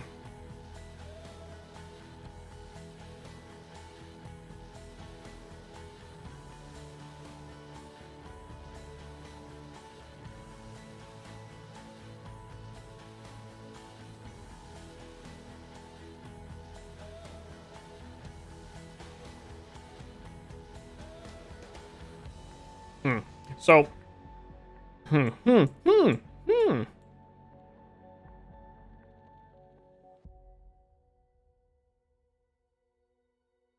Yeah, I don't think I have any intelligent input at this point. Because the big thing I've been working on is figuring out how to structure the classes so that they're simple and no PoE didn't kill it. Trying to get things right killed it. Main goal again is to have like 3 archetypal signature abilities for I'm gonna play an occultist, but which type? Currently, these are the only 2 that I feel confident about. I want to have at least 3. Mindbreaker, whenever you deal psychic damage, deal extra sanity damage. So that would be like the, hey, you want to deal sanity damage to things? That's a huge bonus to that, take that. And then the rest of your choices are going to make sense. Occult knowledge, whenever you take an active ability, gain +1 occult, which scales all your spells. So the more spells you get, the stronger they are. Another thing that I want to kind of try and do in here is you can see that these rows are different than, you know, the red part down here. I built a system for if you take 1 skill in a row, you can't choose the other ones. So it is a much simpler choice between like 3 things. You choose one, the other ones are locked out. So within that, I kind of want some significant, those similar choices that go in slightly different directions.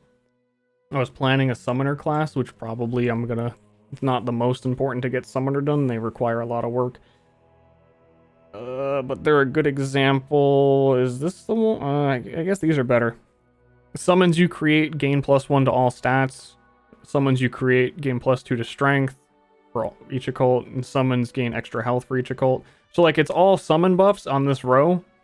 But you get to choose the direction you want the summon buff to go. But it makes it so that you cannot just infinitely stack similar passives to make a boring character.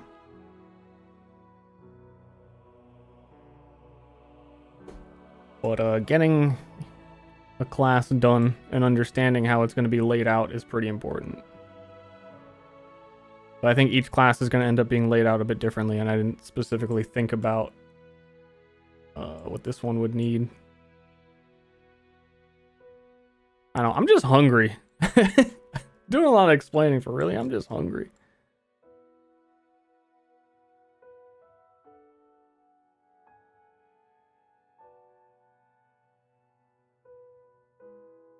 I think how many are here, which is 1, 2, 3, not you. 1, 2, 3, maybe 4, 5, 6, 7. I want to have 7 done.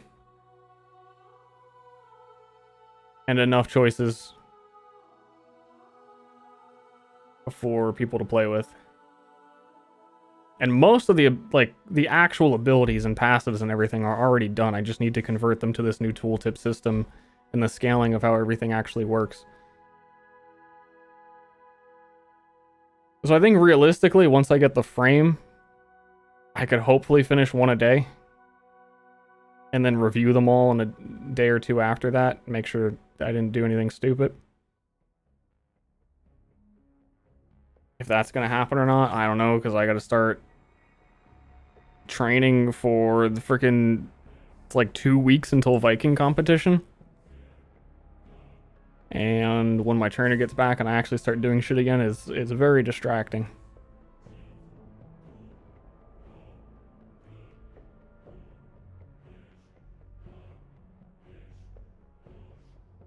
Yeah, half the summon stuff is already done though, so I probably could just use it. I made some really weird shit for them. They have a clone of themselves they can make once a day that just copies all of their everything, with some exceptions. What Viking competition? I entered a Viking strongman thing for lifting logs and stones and stupid shit. And it's been a lot of training to get ready for it because I'm not a strongman. So there's a lot I've had to learn and get better at. Is it fun? It is.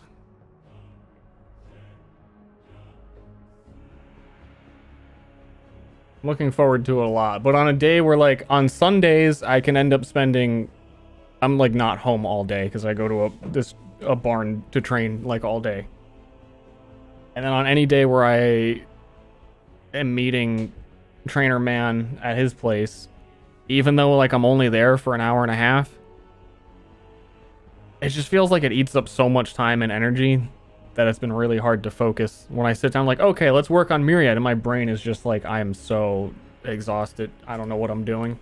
I don't have a clear plan. This is all really complicated design stuff I'm trying to do right now, and I've been having a hard time getting into it at all times. The nuggets? Ashley's in the kitchen. She better be getting my nuggets. I think I'm gonna end the stream and eat my nuggets and plan what to do next. Are we done? Yeah, I think so. You finished your drawing. I can put that up on if you send that to me. Oh, okay. The recap. Oh. We created boyfriend detector. We did a lot of stuff. Because really, here's for the rerun campaign, like to just go over this again, what needs to actually be done. Because I do want to get it started as soon as possible. They're not going to get to higher than like level 4. It's going to be a relatively short campaign. I mean, it happened already. They didn't get past level 4. Maybe 5. So if I make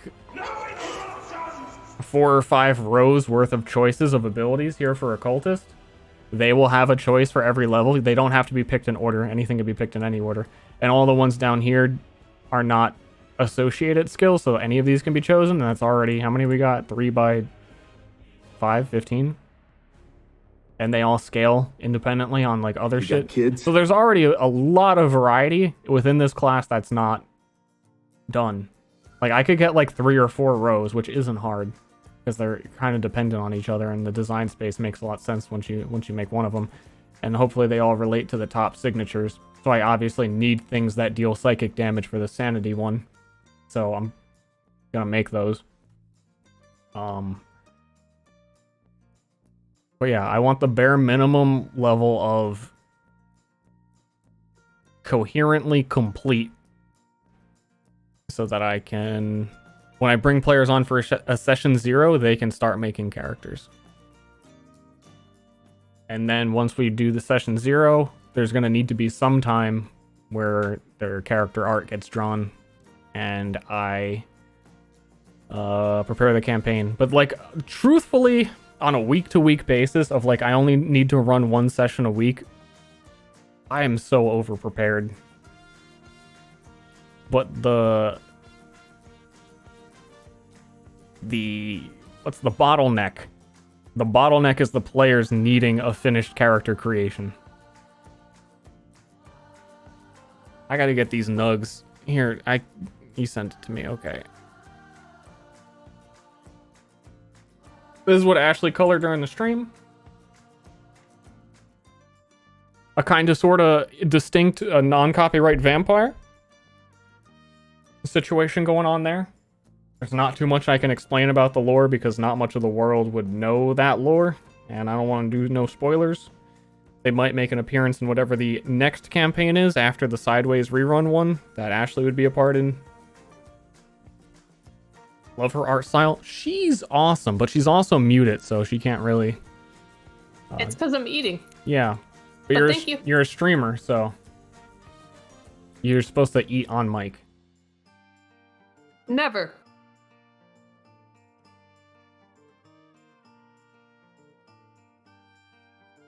You know what? It does look great. Oh, thank you, honey. Aww. Yeah. Hey, Pleb, I got your message, but we've been streaming all day, so I'll get back to you. Thanks. Okay, thanks everyone for joining. I don't know, see if someone's on and host someone maybe. And try and get this shit done.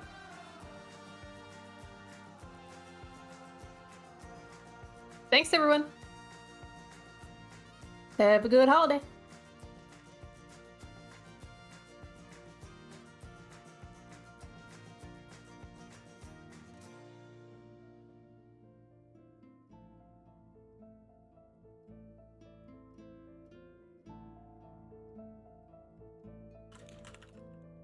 I'm gonna host Strippin'. He's playing team fight tactics. That poor man.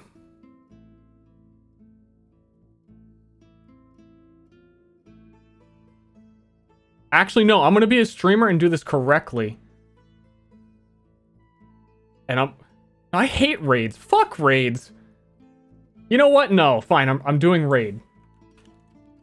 And it has this countdown timer.